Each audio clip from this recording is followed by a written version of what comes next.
Good morning बच्चों। तो आज बेटा बायो क्लासेस लेके आया है प्लांट फिजियोलॉजी का दूसरा सबसे बड़ा और मेन चैप्टर नीट के अकॉर्डिंग भी और बोर्ड्स के अकॉर्डिंग भी।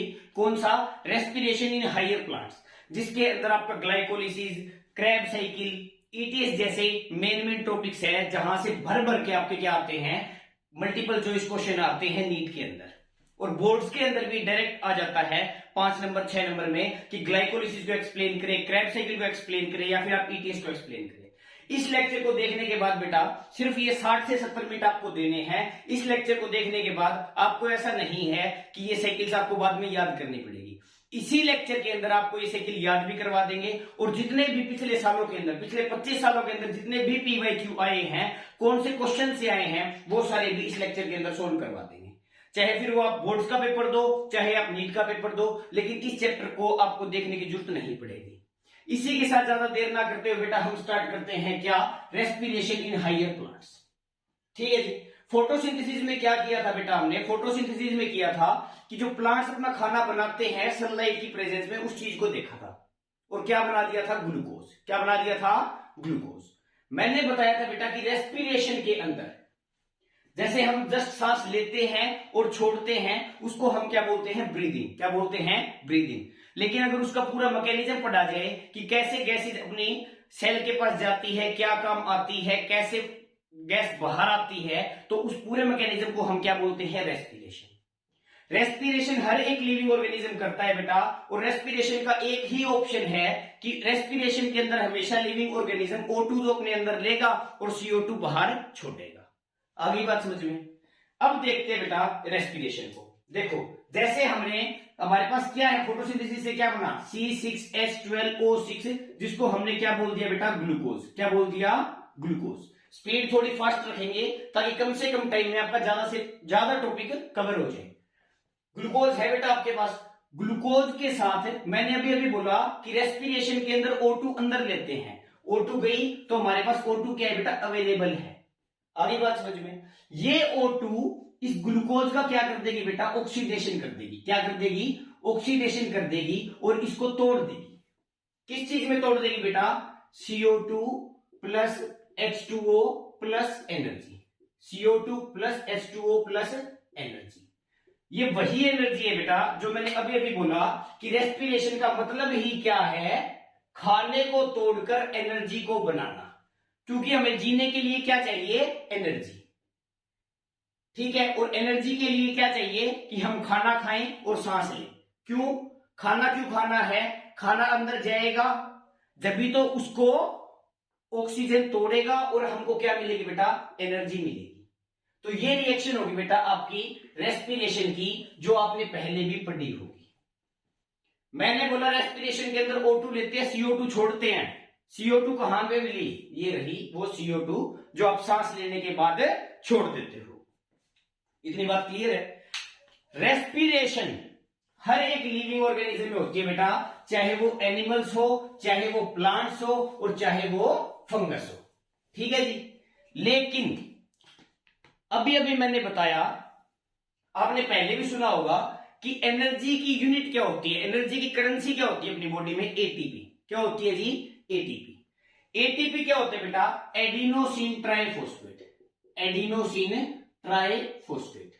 बोला सर एनर्जी तो हमने ग्लूकोज को ऑक्सीजन से तोड़ के रिएक्शन के अंदर देखा, बनाई नहीं, तो ये एटीपी का क्या लफड़ा आ गया बीच में? उस लफड़े को देखेंगे, एडिनोसिन ट्राइफॉस्फेट। इसके लिए बेटा मैं आपको एक ही लाइन में बताऊंगा कि जब कोई भी बॉन्ड टूटता है तो एनर्जी निकलती है, कोई भी बॉन्ड बनता है तो एनर्जी लगती है। इस चीज को ध्यान रखेंगे। देखो ये एटीपी है, एटीपी का मतलब क्या है? Adenosine triphosphate, 3 phosphate. तो इसका स्ट्रक्चर क्या हो गया? APPP, 3 फॉस्फेट हो गए। आगे बात समझ में।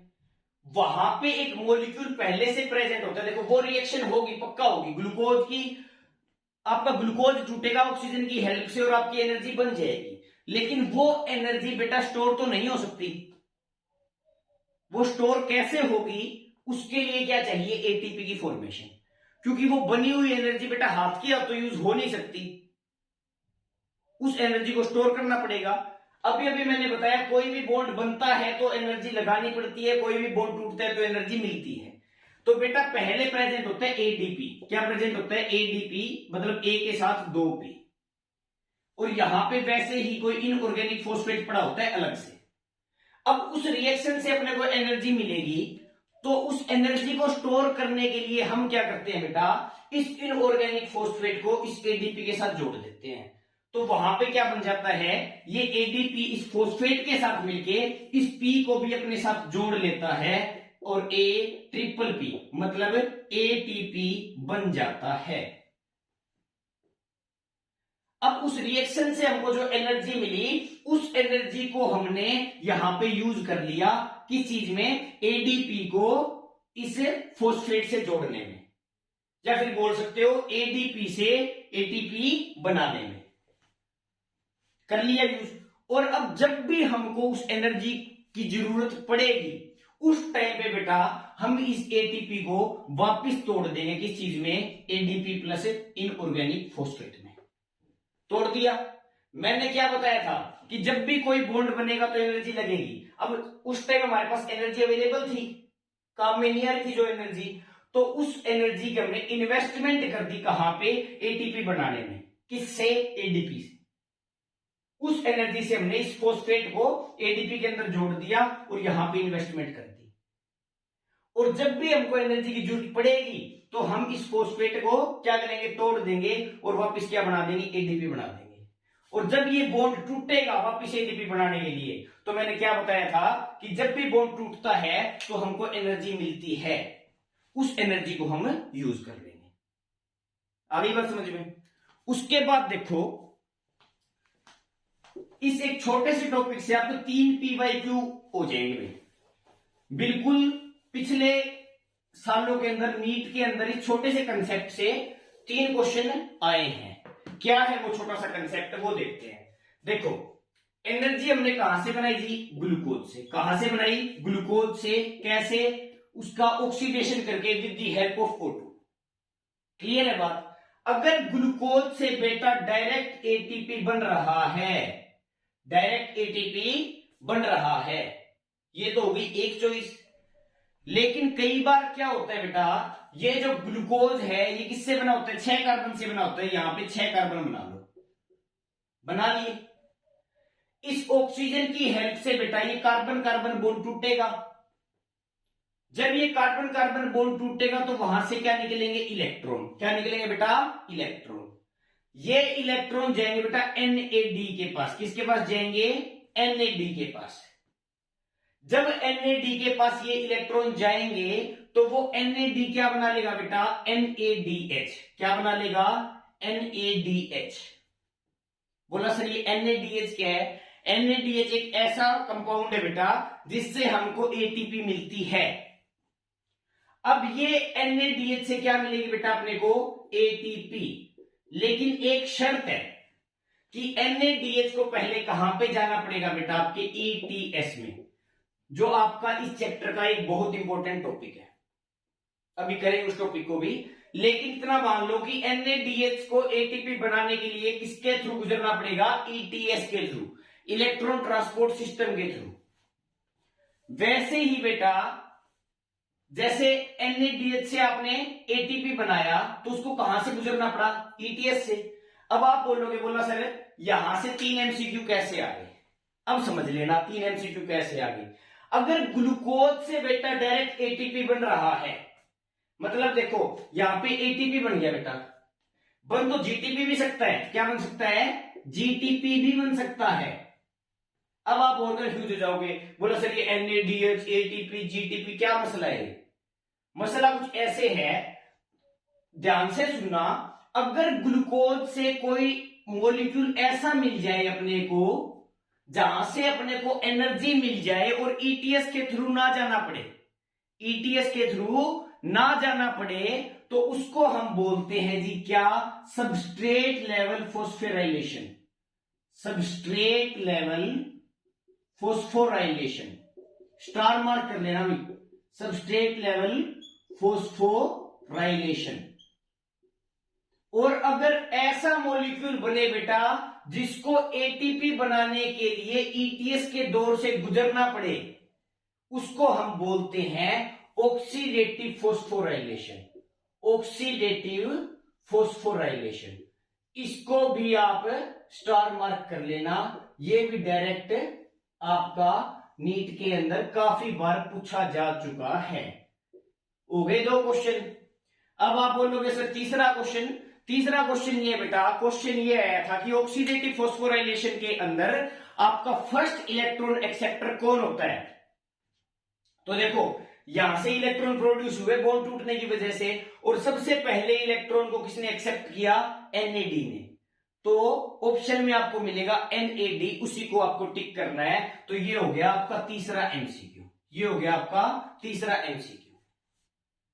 इसके साथ साथ मैं आपको एक चीज और बता देता हूं कि विदाउट ईटीएस, मतलब ईटीएस से बिना गुजरे आपके 2 कंपाउंड बनते हैं, जीटीपी और एटीपी। और ईटीएस से गुजरने वाले भी ऐसे 2 कंपाउंड होते हैं बेटा, जो ईटीएस के थ्रू गुजरकर क्या करते हैं, एटीपी बनाते हैं। एक तो हो गया बेटा आपका NADHE, और एक होता है बेटा आपका क्या, FADH2, जो FAD से क्या बना लेता है, FADH2। लेकिन सबसे पहला जो इलेक्ट्रॉन एक्सेप्टर है वो NAD ही करना है, आप FAD मत कर देना, क्योंकि FADH2 आपका क्रैब साइकिल के अंदर बनता है। वो आप फर्दर टॉपिक्स में करोगे। तो इलेक्ट्रॉन का एक्सेप्टर आपको किसको करना है, NAD को ही करना है। अब चारों टर्म्स के बारे में बता देता हूं मैं, क्या है एटीपी, क्या है जीटीपी, क्या है FADH2, क्या है NADH क्या है। तो देखो जी, एटीपी तो हो गया बेटा आपका डायरेक्ट, एटीपी से क्या बनेगा, एटीपी बनेगा, मतलब एटीपी है ही, वो बनेगा क्या। जीटीपी क्या होते हैं बेटा, जीटीपी को हमने ऑक्सीडेटिव फोस्फोराइलेशन में क्यों नहीं लिया, क्यों उसको ईटीएस के थ्रू नहीं गुजरना पड़ा, क्योंकि बेटा जीडीपी से जीटीपी बनता है, जीडीपी से जीटीपी बनता है, और उसी जीटीपी की एनर्जी से एडीपी से आपका एटीपी बन जाता है। मतलब सीधी सी बात है कि एक जीटीपी से आपको एक एटीपी मिलेगा, एक जीटीपी से आपको एक एटीपी मिलेगा। फिर बात आ जाती है बेटा किसकी, आपकी NADH और FADH2 की। तो ध्यान से सुन लेना, इस पे भी MCQ आया है कि एक NADH के मॉलिक्यूल से, क्या बेटा, एक NADH के मॉलिक्यूल से आपको 3 एटीपी मिलते हैं। अच्छे से सुन लेना भाई, एक NADH के मॉलिक्यूल से आपको 3 एटीपी मिलते हैं, और एक FADH2 के मॉलिक्यूल से आपको 2 एटीपी मिलते हैं। इतनी बात समझ में आ गई।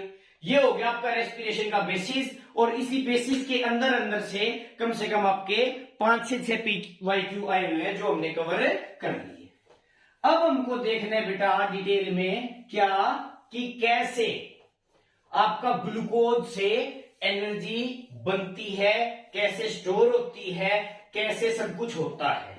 तो बेसिक इंट्रो जो इस चैप्टर का है, हम इस चैप्टर में क्या पढ़ने वाले हैं वो आपको समझ में आ जाएगा। इसके साथ साथ बता दूं बेटा, ग्लूकोज से एनर्जी बनना एक मल्टी स्टेप प्रोसेस है, जिसके अंदर कई स्टेप्स आते हैं। ये कोई एक सिंगल स्टेप नहीं है बेटा कि एक सिंगल स्टेप होगा और हमको एनर्जी मिल जाएगी। इस पे भी PYQ आया हुआ है कि ये मल्टी स्टेप रिएक्शन है या ये फिर सिंगल स्टेप रिएक्शन है। तो आपको क्या टिक करना है, मल्टी स्टेप। देखो सबसे पहले हमारे पास क्या है, ग्लूकोज। तो बेटा ग्लूकोज से सबसे पहले क्या बनता है, पाइरुविक एसिड। 2 मॉलिक्यूल बनते हैं बेटा सबसे पहले पाइरुविक एसिड के। तो यहां पे लिख देंगे 2 गुना में पाइरुविक एसिड। क्या लिख देंगे, 2 गुना में पाइरुविक एसिड। क्यों जी, ये इसलिए बेटा क्योंकि ग्लूकोज के अंदर 6 कार्बन होते हैं और पाइरुविक एसिड के अंदर 3 कार्बन होते हैं। तो इस कार्बन का बैलेंस तो होगा ना, ऐसा थोड़ी है 4 कार्बन से 3 कार्बन बन जाएंगे और 3 गए बाद में, ऐसा तो नहीं हो सकता। इसलिए वहां पे पाइरुविक एसिड के बेटा 2 मॉलिक्यूल बनते हैं। तो यहां पे लिखते हैं 2 इंटू पाइरुविक एसिड। आ गई बात समझ में। फिर ये पाइरुविक एसिड बेटा आपका कन्वर्ट हो जाता है किसमें, एसिटाइल कोए में। किस चीज में? एसिटाइल कोए में। आगे बात समझ में। अब जो ये पायरुविक एसिड से एसिटाइल कोए में कन्वर्ट की जो रिएक्शन है उसको हम बोलते हैं बेटा लिंकिंग रिएक्शन। क्या बोलते हैं? Linking reaction. फिर एसिटाइल कोए आपका चला जाता है बेटा क्रेब साइकिल में। किसमें? क्रेब साइकिल में, जहां से हमको बेटा क्या हो जाता है? CO2 बाहर निकलता है, जहां से बेटा आपका H2O बाहर निकलता है। रेस्पिरेशन के रिएक्शन के अंदर लिखा था ना, give CO2 plus H2O plus energy. तो CO2 प्लस H2O कहां से निकलता है बेटा? क्रेब साइकिल से। ये सारे स्टेप किसके है बेटा? आपके रेस्पिरेशन के।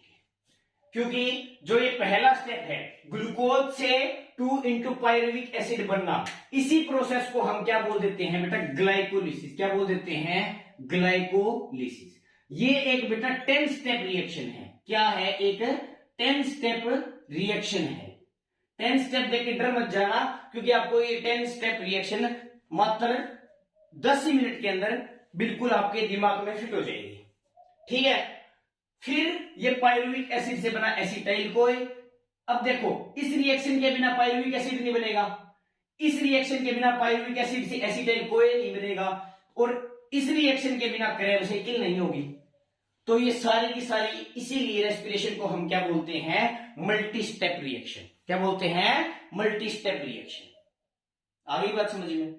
इसके अलावा एक बात और आपने नोट की होगी कि देखो CO2 हमने सर सिर्फ निकाली किसमें? क्रेब साइकिल में। ग्लाइकोलिसिस के अंदर कोई CO2 बाहर नहीं निकलती। बहुत बार क्वेश्चन आया है कि रेस्पिरेशन की ऐसी कौन सी प्रोसेस है जिसके अंदर CO2 बाहर नहीं निकलती?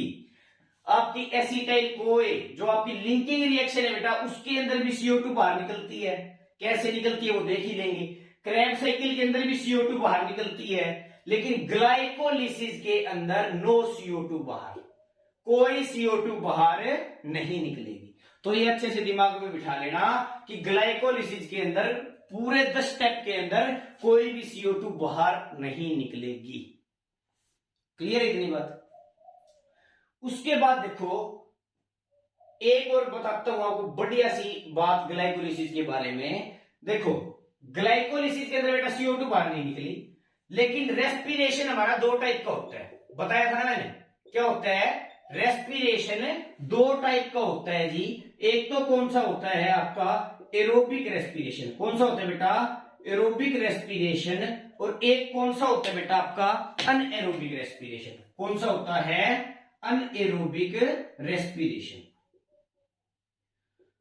तो बेटा जो एरोबिक रेस्पिरेशन होता है उसके अंदर O2 की जरूरत पड़ती है, और एनएरोबिक रेस्पिरेशन के अंदर O2 की जरूरत नहीं पड़ती है। ग्लूकोज दोनों कंडीशन में भी बनेगा, इसमें भी बनेगा और इसमें भी बनेगा।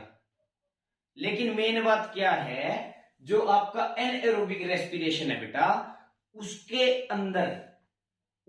अंदर ऐसे बोल देते हैं कि ग्लूकोज दोनों में बनेगा, लेकिन एनएरोबिक रेस्पिरेशन के अंदर एक्चुअल में ग्लूकोज नहीं बनता है। उसके अंदर होता क्या है वो भी देख लेना, ज्यादा लंबा टॉपिक नहीं है वो।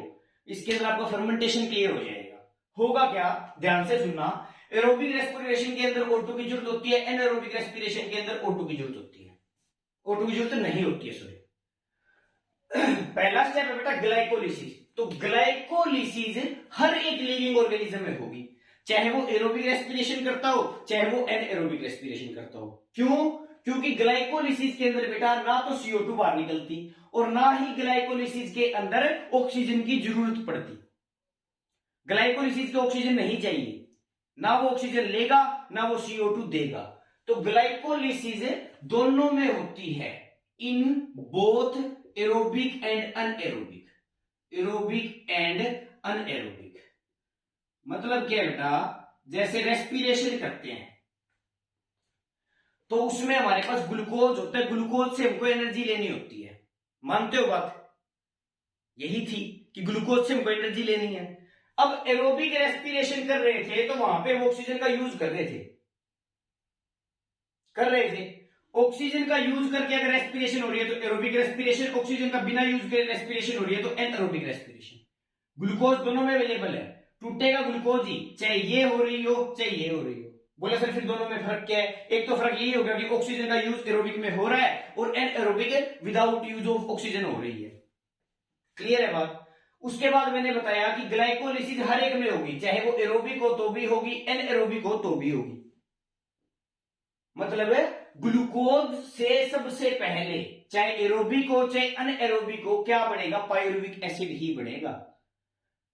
अगर बाद में पायरुविक एसिड बनने के बाद में अगर वो एसिटाइल कोए बना रहा है तो वो क्या है? Aerobic respiration. क्या है? एरोबिक रेस्पिरेशन है। अगर वो इस पाथवे को फॉलो कर रहा है तो वो एरोबिक रेस्पिरेशन है।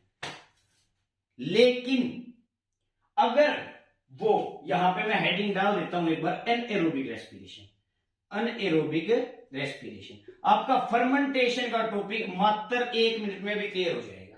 कैसे? देखो बेटा, ग्लूकोज से बन गया पायरुविक एसिड, चाहे एरोबिक हो चाहे एनारोबिक हो, दोनों में ये होगा ही होगा। इतनी बात क्लियर है? अब इस पायरुविक एसिड से अगर ये पाथवे फॉलो करना है तो मैंने बता ही दिया क्या होगा, एरोबिक रेस्पिरेशन, जो पूरे इस चैप्टर के अंदर पढ़ना है। लेकिन बेटा अगर ये पायरुविक एसिड आपका क्या बना दे, या तो बना सकते हैं बेटा ये लैक्टिक एसिड, क्या बना सकता है? लैक्टिक एसिड, और या फिर बना सकते हैं बेटा ये ethanol plus CO2, ethanol plus CO2। Clear है बात?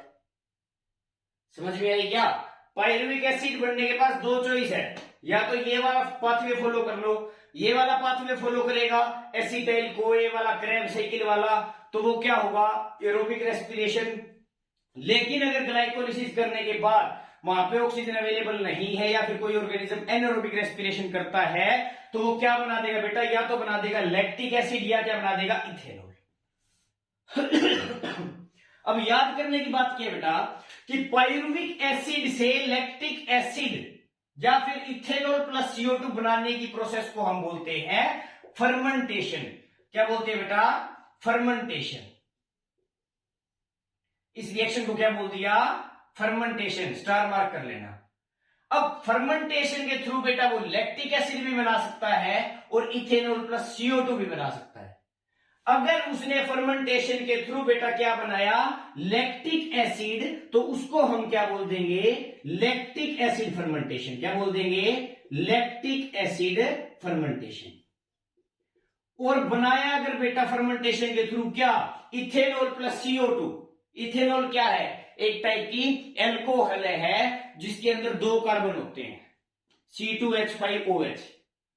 तो उस फर्मेंटेशन को हम क्या बोल देते हैं बेटा? Alcoholic fermentation. क्या बोल देते हैं? Alcoholic fermentation. ये भी मेन टॉपिक हो गया, इनको भी स्टार मार्क कर लेना। अब उसके बाद आ जाओ बेटा, जब हम पायरुविक एसिड से लैक्टिक एसिड या इथेनॉल प्लस CO2 चाहे कुछ भी बन रहा हो, वहां पे हमको एक NADH देना पड़ता है, वहां पे हमको एक NADH देना पड़ता है। तो अगर आप लैक्टिक एसिड बनाओगे बेटा तो वहां भी आपको एक NADH लगाना पड़ेगा और NADH से क्या बन जाएगा? NAD। अगर आप इथेनॉल प्लस CO2 बनाओगे बेटा तो भी हमको एक NADH देना पड़ेगा और क्या बन जाएगा? NAD। तो स्टार्टिंग में आपके कितने टॉपिक कवर हो गए कि ग्लाइकोलिसिस की बेटा 10 स्टेप रिएक्शन होती है, PYQ आया हुआ है। ग्लाइकोलिसिस के अंदर मतलब ऐसी कौन सी प्रोसेस है जहां पे CO2 प्रोड्यूस नहीं होता? क्या होता है बेटा? ग्लाइकोलिसिस। ऐसी कौन सी प्रोसेस होती है जो एरोबिक रेस्पिरेशन और एनाएरोबिक रेस्पिरेशन दोनों के अंदर होती है? तीसरा क्वेश्चन ग्लाइकोलिसिस। पायरुविक एसिड से एसिटाइल CoA बनने वाली रिएक्शन को क्या कहते हैं? Linking reaction. चौथा क्वेश्चन, एसिटाइल CoA के बाद कौन सी साइकिल फॉलो होती है? Krebs cycle. पांचवा क्वेश्चन, पायरुविक एसिड के बनने के बाद अगर लैक्टिक एसिड या इथेनॉल प्लस CO2 बन जाए उस प्रोसेस को क्या बोलते हैं? फर्मेंटेशन। अगर लैक्टिक एसिड बन जाए तो lactic acid fermentation, ethanol plus CO2 बन जाए तो एल्कोहलिक फर्मेंटेशन। जब फर्मेंटेशन होती है तो हमको कौन सा कंपाउंड देना पड़ता है? NADH। चाहे लैक्टिक एसिड बन रहा हो तो NaDH देना, और इथेनॉल बन रहा हो तो NaDH देना। तो आपका फर्मेंटेशन, लैक्टिक एसिड फर्मेंटेशन और एल्कोहलिक फर्मेंटेशन, तीनों टॉपिक हो गए बेटा आपके बिल्कुल है क्लियर। मतलब एनारोबिक रेस्पिरेशन का जितना भी पार्ट था इस चैप्टर का वो हमने कर लिया। अब डिटेल से देखते हैं बेटा हम किसको, एरोबिक रेस्पिरेशन को। इसके अंदर हम सबसे पहले ग्लाइकोलिसिस की डिटेल में पढ़ेंगे, फिर लिंकिंग रिएक्शन की डिटेल पढ़ेंगे, फिर क्रैक सिटी की डिटेल पढ़ेंगे। आई बात समझ में? और उसके बाद चैप्टर का लास्ट पार्ट ETS, वो भी आपको अच्छे से याद करवा देंगे। तो देखो जी, अब हम स्टार्ट करते हैं अपने पहले स्टेप को, किसको, ग्लाइकोलिसिस को। ध्यान से सुनते जाना बेटा, बिल्कुल इस 5 मिनट के अंदर ग्लाइकोलिसिस ऐसे हो जाएगी कभी भूलोगे नहीं जिंदगी में। कैसे, वो देखते हैं।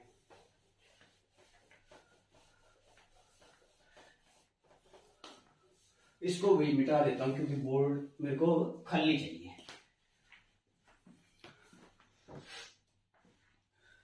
देखो जी, मैंने बताया ग्लूकोज से 2 मॉलिक्यूल बनेंगे पायरुविक एसिड के, उसको बोलते हैं ग्लाइकोलिसिस, और ये 10 स्टेप रिएक्शन है। कैसे? सबसे पहले यहां पे लिख देता हूं मैं वैसे, ग्लाइकोलिसिस।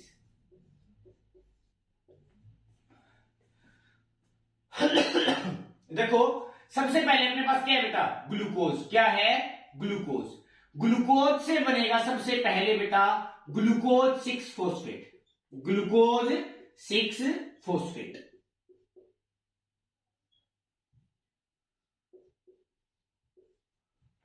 बन गया जी। ग्लूकोज 6 फॉस्फेट से बनेगा बेटा आपका फिर फ्रक्टोज 6 फॉस्फेट। याद मत करना, याद मैं करवा दूंगा, बस सुनते जाओ। Fructose 6 phosphate. फ्रक्टोज 6 फॉस्फेट से बनेगा बेटा क्या, फ्रक्टोज 1,6 बाइफॉस्फेट। Fructose 1,6 biphosphate. बोला सर ये तो 10 स्टेप रिएक्शन है, बहुत सारे नाम याद करने पड़ेंगे। ऐसा नहीं है, सारे अपने आप याद हो जाएंगे। देखो जी, ग्लूकोज के अंदर कितने कार्बन होते हैं बेटा, 6 कार्बन। कितने कार्बन होते हैं? 6 कार्बन। ग्लूकोज 6 फॉस्फेट के अंदर कितने कार्बन होते हैं? 6 कार्बन। फ्रक्टोज 6 फॉस्फेट के अंदर कितने कार्बन होते हैं? 6 कार्बन। फ्रक्टोज 1,6 बाइफॉस्फेट के अंदर कितने कार्बन होते हैं? 6 कार्बन। ठीक है, कार्बन का बैलेंस 2 तक चल रहा है। सबसे पहला पीवाईक्यू करवा देता हूं ग्लाइकोलिसिस का, कि ग्लाइकोलिसिस के पहले स्टेप के अंदर कौन सा एंजाइम यूज होता है। ग्लाइकोलिसिस के पहले स्टेप के अंदर, मतलब ग्लूकोज से ग्लूकोज 6 फॉस्फेट बनते टाइम कौन सा एंजाइम यूज होता है। काफी बार नीट के अंदर क्वेश्चन आ चुका है, तो बेटा उस एंजाइम का नाम अच्छे से याद कर लेना। क्या बोलते हैं? हेक्सोकाइनेज। क्या बोलते हैं बेटा? हेक्सोकाइनेज। और इसको स्टार मार्क कर लेना। आगे बात समझ में? अब हमने पढ़ा था रेस्पिरेशन के अंदर हमको एनर्जी मिलती है, लेकिन बेटा कुछ स्टेप ऐसे होते हैं जहां पे हमको एनर्जी देनी पड़ती है। हाँ, उसके बदले हमको एनर्जी ज्यादा मिल जाती है, लेकिन वो कम एनर्जी हमको देनी पड़ती है। वो एनर्जी कहां देनी है बेटा? एक तो आपको देनी है ग्लूकोज से ग्लूकोज 6 फॉस्फेट बनाते टाइम, मतलब यहां पे एक एटीपी देंगे और अपने को एक एडीपी मिल जाएगा। दूसरा आ जाओ, ग्लूकोज 6 फॉस्फेट से फ्रक्टोज 6 फॉस्फेट। बेटा 6 फॉस्फेट 6 फॉस्फेट। ग्लूकोज और फ्रक्टोज दोनों का एक ही फॉर्मूला है, C6H12O6। आपने केमिस्ट्री में पढ़ा होगा, ग्लूकोज और फ्रक्टोज क्या है, एक दूसरे के आइसोमर है, और एक आइसोमर को उसकी दूसरी फॉर्म में चेंज करने के लिए कोई एनर्जी नहीं देनी पड़ती, सिर्फ एक एंजाइम यूज होता है। क्या है? दोनों के दोनों आइसोमर है, तो एंजाइम का नाम क्या हो जाएगा बेटा यहां पे? आइसोमरेज। क्या हो जाएगा? आइसोमरेज। हालांकि ऐसा क्वेश्चन नहीं आएगा, लेकिन फिर भी आप ध्यान में रख लेना। हाँ, हेक्सोकाइनेज से पक्का क्वेश्चन आ सकता है। फिर आ जाओ आगे बेटा, फ्रक्टोज 6 फॉस्फेट से हमने क्या बनाया? Fructose 1,6 biphosphate. फ्रक्टोज 6 फॉस्फेट से फ्रक्टोज 1,6 जो आपका 1,6 बाइफॉस्फेट बनता है, वहां पे आपको एक एटीपी लगानी पड़ती है। वहां पे आपको एक एटीपी लगानी पड़ती है। तो आपको फ्रक्टोज 1,6 बाइफॉस्फेट तक की कहानी समझ में आ गई। यहां तक की कहानी क्या, एक तो एंजाइम का नाम याद रखना है कि ग्लाइकोलिसिस के पहले स्टेप में कौन सा एंजाइम यूज होता है, और एक बेटा आपको यहां तक का अगर हिसाब किताब मांगा जाए एटीपी का, तो आप क्या बोलोगे? -2 एटीपी, क्योंकि एक एटीपी तो बेटा हमने यहां पे लगा दी और एक एटीपी हमने यहां पे लगा दी। क्लियर है इतनी बात? फिर आगे देखो, फ्रक्टोज 1,6 बाइफॉस्फेट बन गया अपने पास, ये है 6 कार्बन का। उसके बाद बेटा आपके 2 प्रोडक्ट बनेंगे। कितने प्रोडक्ट बनेंगे?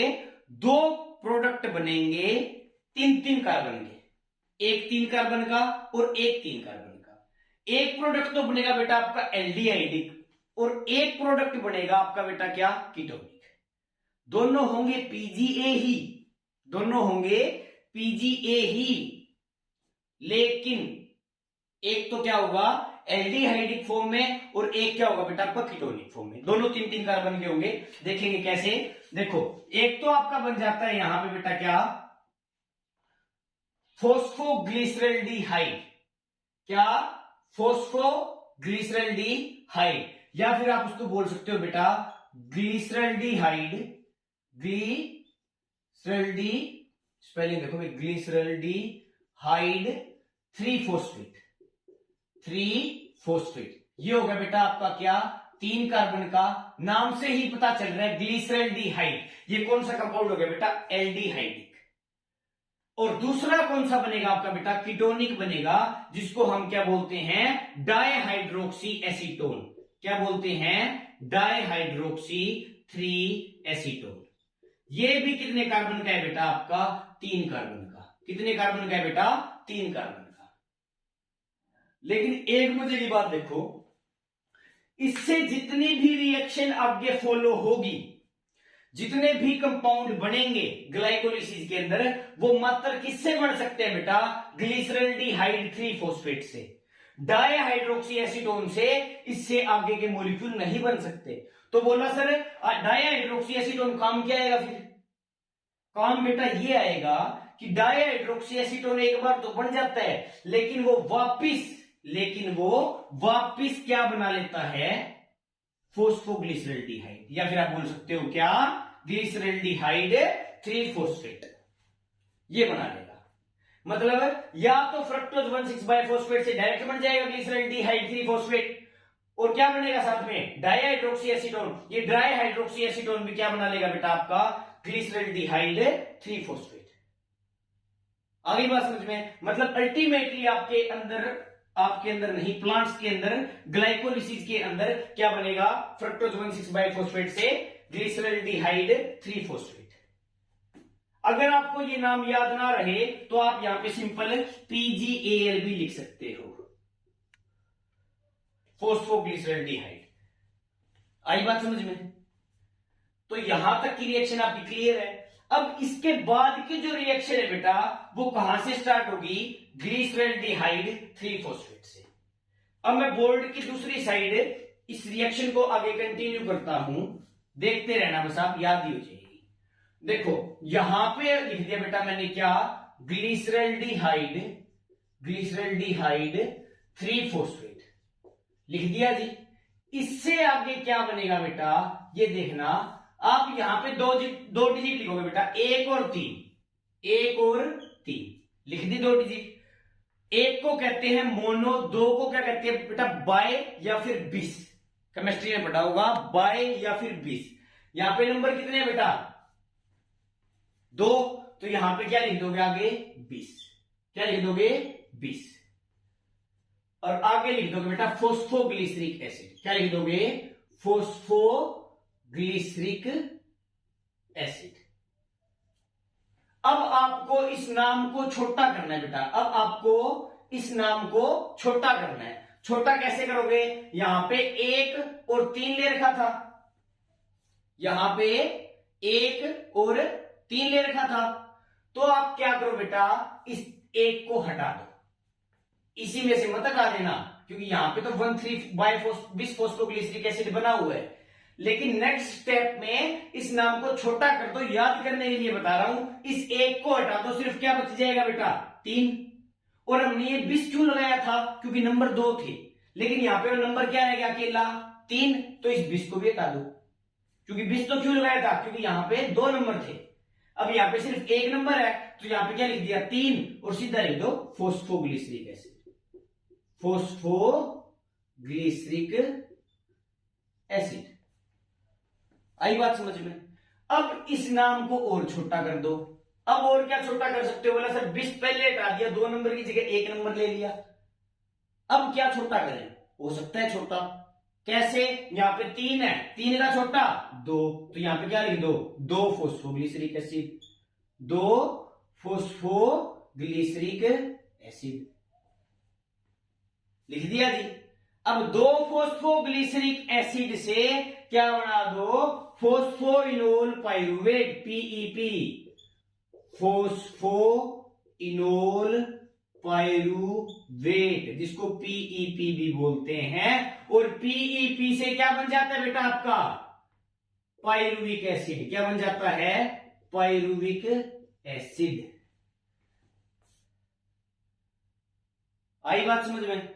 देखो, ग्लूकोज से ग्लूकोज 6 फॉस्फेट, ग्लूकोज 6 फॉस्फेट का isomer fructose 6 phosphate, fructose 6 phosphate से एक एटीपी लगा के, देखो एटीपी 2 जगह लगा है। ग्लाइकोलिसिस के अंदर कौन कौन से स्टेप में एटीपी लगता है?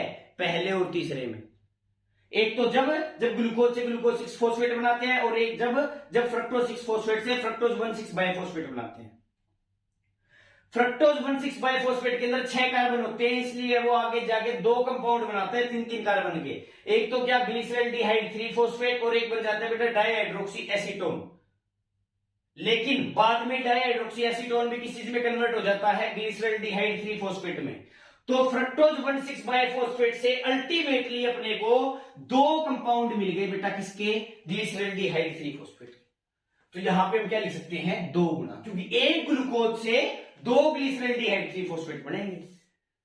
अब ये 2 बने हैं तो ये भी 2 बनेंगे, ये 2 बने हैं तो ये भी 2 बनेंगे, ये 2 बने हैं तो ये भी 2 बनेंगे, ये 2 बने हैं ये भी 2 बनेंगे। अल्टीमेटली एक ग्लूकोज मॉलिक्यूल से पाइरुविक एसिड भी आपके कितने बन जाएंगे? 2। कार्बन की बैलेंसिंग जरूरी है। इतनी बात समझ में आ गई? ट्रिक क्या है? ग्लूकोज से glucose 6 phosphate, fructose 6 phosphate, fructose 1,6 biphosphate, ultimately पता ही है क्या बनेगा? ग्लिसरॉल्डिहाइड 3 फॉस्फेट बन गया जी। उसके बाद मैंने क्या बताया? 2 नंबर लिखो, 1 3, 2 नंबर है तो क्या लगा दो? 20। क्या बनेगा? Phosphoglyceric acid, 1,3 20 phosphoglyceric acid. उसके बाद उस नाम को छोटा करना है तो उस एक को हटा दो, क्या बच गया? 3। जब एक नंबर हट गया, नंबर एक ही बचा है, तो उस 20 को भी हटा देंगे। 20 हटा दिया, क्या बच गया? 3 फॉस्फोग्लिसरिक एसिड। उसके नाम को भी छोटा करना है, तो 3 का छोटा 2, क्या बन गया? 2 फॉस्फोग्लिसरिक एसिड। लास्ट में थोड़ा सा याद करना है बस कि 2 फॉस्फोग्लिसरिक एसिड से क्या बनेगा? PEP, phosphoenol pyruvate, and phosphoenol pyruvate से क्या बनेगा जी आपका? Pyruvic acid. कैसे 2 मॉलिक्यूल बनते हैं आपने देख ही लिया। अब आ जाती है एटीपी और एनएडीपीएच की बारी। पूरे ग्लाइकोलिसिस का एनर्जी का खाता भी आपके सामने आ जाएगा। जब बेटा ग्लिसरॉल्डिहाइड 3 फॉस्फेट से 1,3 बिस फॉस्फोग्लिसरिक एसिड बनता है ना, तो वहां पे एक एनएडीएच बनता है।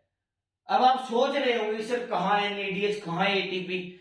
थोड़ा सा कंसंट्रेशन से एक बार ध्यान दे लो, याद ही हो जाएगा। यहां पे क्या होगा बेटा? एनएडी से एक एनएडीएच बनेगा। पूरी ग्लाइकोलिसिस के अंदर एक ही स्टेप एक ये ऐसा है जिसके अंदर एनएडीएच बनता है। कौन सा? जब ग्लिसरॉल्डिहाइड 3 फॉस्फेट 1,3 बिस फॉस्फोग्लिसरिक एसिड के अंदर कन्वर्ट होता है। इसके जस्ट बाद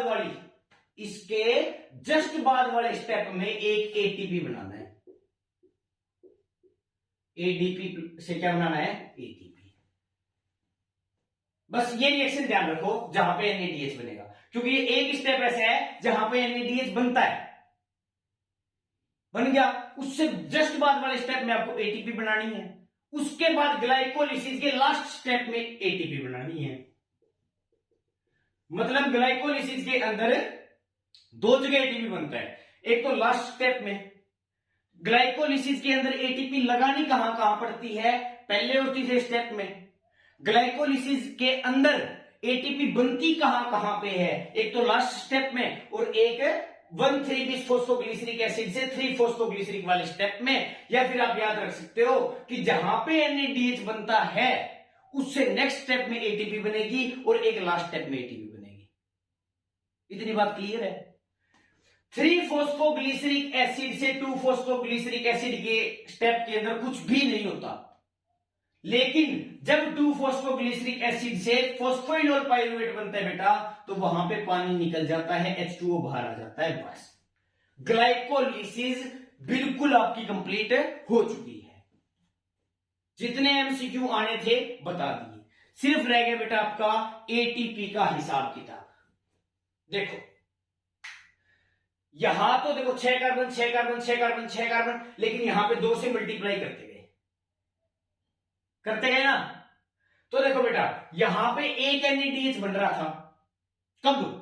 जब एक ग्लिसरल्डिहाइड 3 फॉस्फेट 1 3 बिस फॉस्फोग्लिसरिक एसिड बना रहा था, लेकिन यहां पे ग्लिसरल्डिहाइड 3 फॉस्फेट कितने हैं? 2। तो इसको NADH को हम कितने से मल्टीप्लाई कर देंगे? 2 से। मतलब यहां पे अगर एक ग्लूकोज मॉलिक्यूल से बात की जाए तो कितने NADH बनेंगे? 2 NADH। यहां पे आ जाओ, ये एक 1,3 बिस फॉस्फोग्लिसरिक एसिड थे, 3 फॉस्फोग्लिसरिक एसिड बनाने में एक एटीपी बन रहा था, लेकिन मॉलिक्यूल कितने हैं? 2। तो इसको भी 2 से मल्टीप्लाई कर दो, कितने एटीपी आ गए बेटा? 2 एटीपी। अब यहां पे आ जाओ, यहां पे भी एक फॉस्फोइनोल पाइरुवेट से पाइरुविक एसिड बनाने में एक एटीपी बन रहा था, लेकिन यहां पे मॉलिक्यूल कितने बेटा? 2। तो इसको भी 2 से गुणा कर दो और क्या बना दो? 2 एटीपी। अब हिसाब किताब करें, देखो जब ग्लूकोज से ग्लूकोज 6 फॉस्फेट बनाया तो ये एक स्टेप में 6 कार्बन का, ये 6 कार्बन का, ये फ्रक्टोज 6 फॉस्फेट से फ्रक्टोज 1,6 बाइफॉस्फेट बनाया, ये भी 6 कार्बन, ये भी 6 कार्बन, ये भी एक ही बार होगी रिएक्शन, यहां पे भी एक एटीपी लगाया था। तो टोटल एटीपी अब तक हमने लगा कितने दिए बेटा? यहाँ पे थोड़ा सा साइड में हिसाब किताब कर लेते हैं, यहाँ बॉक्स बना के। देखो स्टार्टिंग में हमने बेटा 2 एटीपी लगा दिए, तो यहाँ पे लिख दो -2 एटीपी, लिख दिए। उसके बाद कितने NADH मिले बेटा अपने को? 2 NADH, 2 NADH। उसके बाद कितने एटीपी मिले? 2 एटीपी एक बार, 2 एटीपी एक बार। तो यहां पे लिख दो बेटा 2 एटीपी और यहां पे लिख दो 2 एटीपी, प्लस 2 एटीपी से -2 एटीपी काट दो। ग्लाइकोलिसिस का नेट रिजल्ट क्या बच गया? 2 NADH plus 2 ATP. Net result of glycolysis, net result of glycolysis. आई बात समझ में? अगर कोई टोटल नंबर ऑफ एटीपी पूछ ले, अगर कोई टोटल नंबर ऑफ एटीपी पूछ ले, तो नॉर्मल सी बात है बेटा, देखो 2 NADH है, एक NADH से कितने एटीपी मिलते हैं? 3। तो 2 गुणा में 3 बराबर कितने एटीपी मिल गए NADH से? 2 NADH से कितने एटीपी मिल गए? 3 दूनी 6 एटीपी। और 2 एटीपी वैसे बच रहे हैं, ये रहे 2 एटीपी वैसे बच रहे हैं। तो अगर कोई पूछ ले बेटा आपसे क्या कि ग्लाइकोलिसिस के अंदर नेट कितने एटीपी बचते हैं, तो आपका आंसर क्या होना चाहिए? 8 एटीपी। है ना बिल्कुल आसान कैलकुलेशन। तो इस चीज को ध्यान रखना। अब सिर्फ अब तक मैंने ग्लाइकोलिसिस का बताया है, लेकिन अब धीरे धीरे जैसे जैसे प्रोसेस करते जाएंगे वैसे वैसे इसको फुल डिटेल में हाई लेवल तक लेके जाएंगे। ग्लाइकोलिसिस हो गया बेटा आपका कंप्लीट, इसका स्क्रीनशॉट ले लो, फिर उसके बाद हम स्टार्ट करते बेटा इससे अगली प्रोसेस कौन सी? आपकी लिंकिंग रिएक्शन। कौन सी? Linking reaction. फटाफट इसका स्क्रीनशॉट लो। ले लिया स्क्रीनशॉट।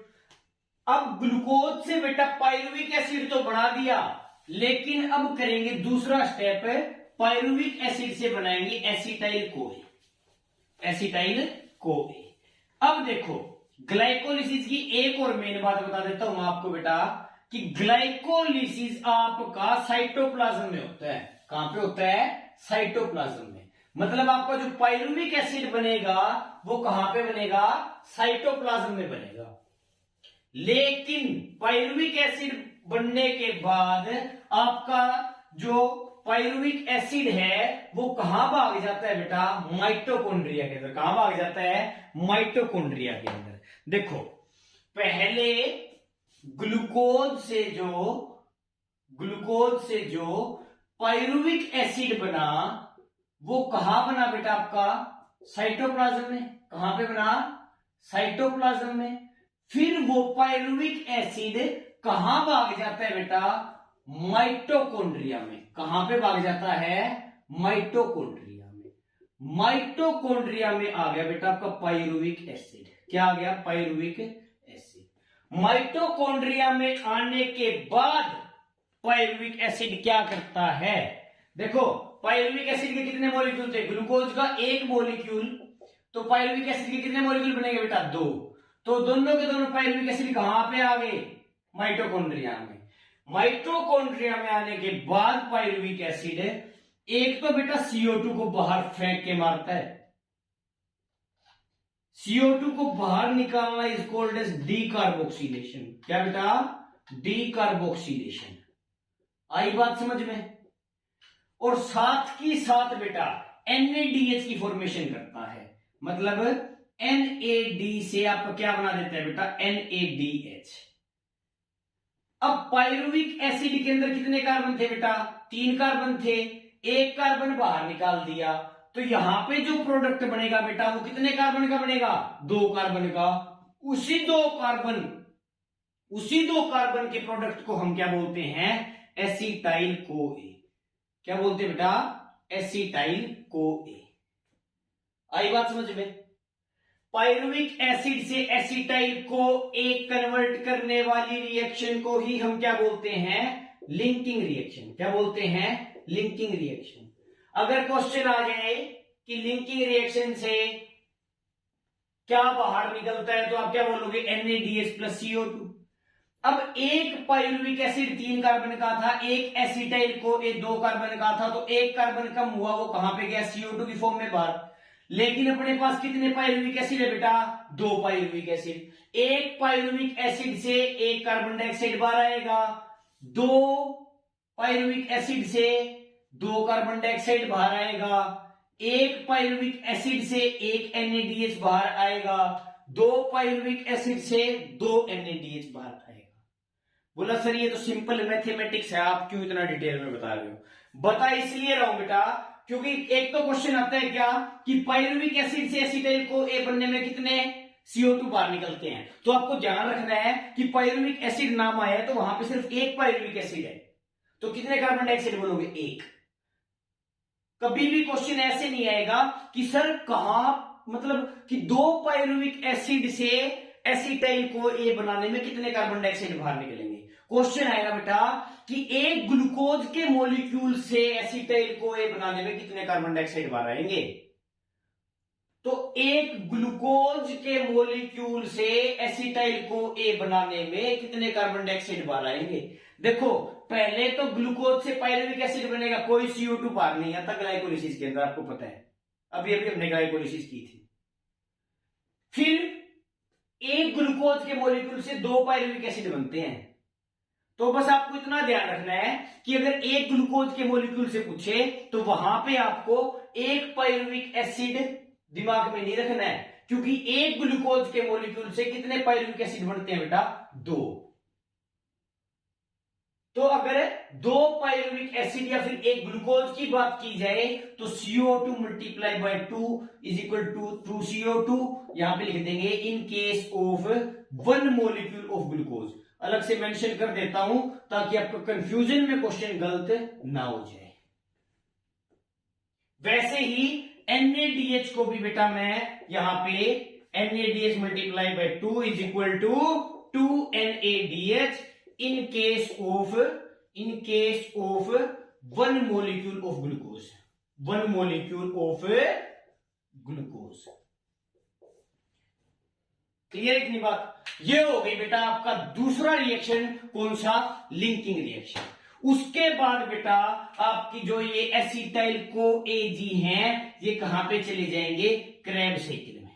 कहां पे चले जाएंगे, क्रेब साइकिल में।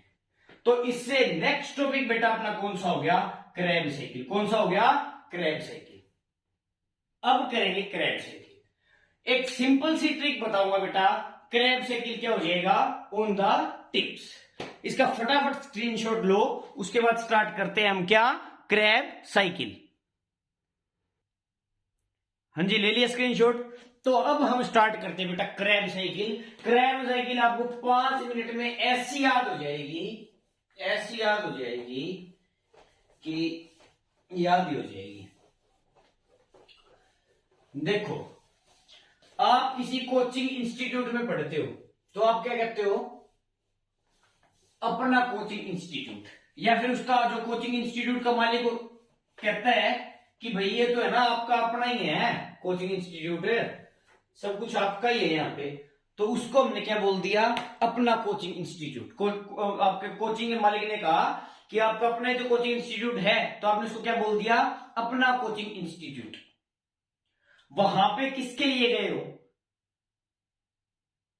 किस चीज के लिए गए हो? सक्सेस के लिए। सक्सेस भी कौन सी चाहिए आपको? श्योर। मतलब हाँ, उसको कोचिंग वाले को लाख रुपए दे दिए तो आपको सक्सेस चाहिए श्योर, कि अब तो श्योर सक्सेस मिलनी चाहिए क्योंकि लाख रुपए दिए हैं। तो सबसे पहले क्या? अपना कोचिंग इंस्टीट्यूट। फिर आपको चाहिए सक्सेस, श्योर सक्सेस। किस चीज में सक्सेस चाहिए? मेडिकल कॉलेज में जाने के लिए, तो उसको आपने क्या बोल दिया? Medical organisation. क्या बोल दिया बेटा? Medical organisation. देखो लिख के ट्रिक बताता हूं बेटा, फटाफट से याद हो जाएगी पूरी क्रैब साइकिल, पूरा हिसाब किताब 1 मिनट के अंदर सारा क्लियर हो जाएगा। कैसे? देखेंगे। देखो, आपका अपना कोचिंग इंस्टीट्यूट, क्या लिख दोगे? अपना कोचिंग इंस्टीट्यूट। अब आपका अपना कोचिंग इंस्टीट्यूट है बेटा, तो आप में आ जाएगा एटीट्यूड। आप क्या बोलोगे? ओके। एटीट्यूड में क्या बोलते हैं? ओके। तो आपने बोल दिया बेटा वहां पे ओके, बोल दिया। अब आप ओके बोलोगे तो उसके बाद आपको क्या चाहिए? सक्सेस। क्योंकि सक्सेस नहीं मिली तो एटीट्यूड धरा का धरा रह जाएगा। और सक्सेस भी कौन सी चाहिए बेटा आपको? वहां पे श्योर वाली। तो वहां पे क्या लिख दोगे? Sure success. Sure success. Success किस चीज के लिए चाहिए? तो क्या बोल दोगे? For medical organisation. For medical organisation.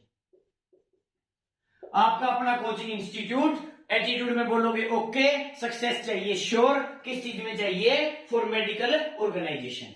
अब देखो, अपना से एसिटाइल कोए, अपना से एसिटाइल कोए, कोचिंग से सिट्रिक एसिड, या फिर आप बोल सकते हो सिट्रेट, आई से आइसोसिट्रेट, आई से आइसोसिट्रेट, ओके, के से, ओ से अल्फा, के से keto glutaric acid, alpha keto glutaric acid, glutaric acid, sure से succinyl co A, succinyl co A, success से सक्सीनेट, सक्सेस से सक्सीनेट, एफ से फ्यूमेरिक एसिड, या फिर आप बोल सकते हो फ्यूमरेट, एम से मेडिकल, एम से मेलिक एसिड भी बोल सकते हो और बोल सकते हो मेलिएट, ओ से ऑर्गेनाइजेशन, और आप बोल सकते हो ओ ए।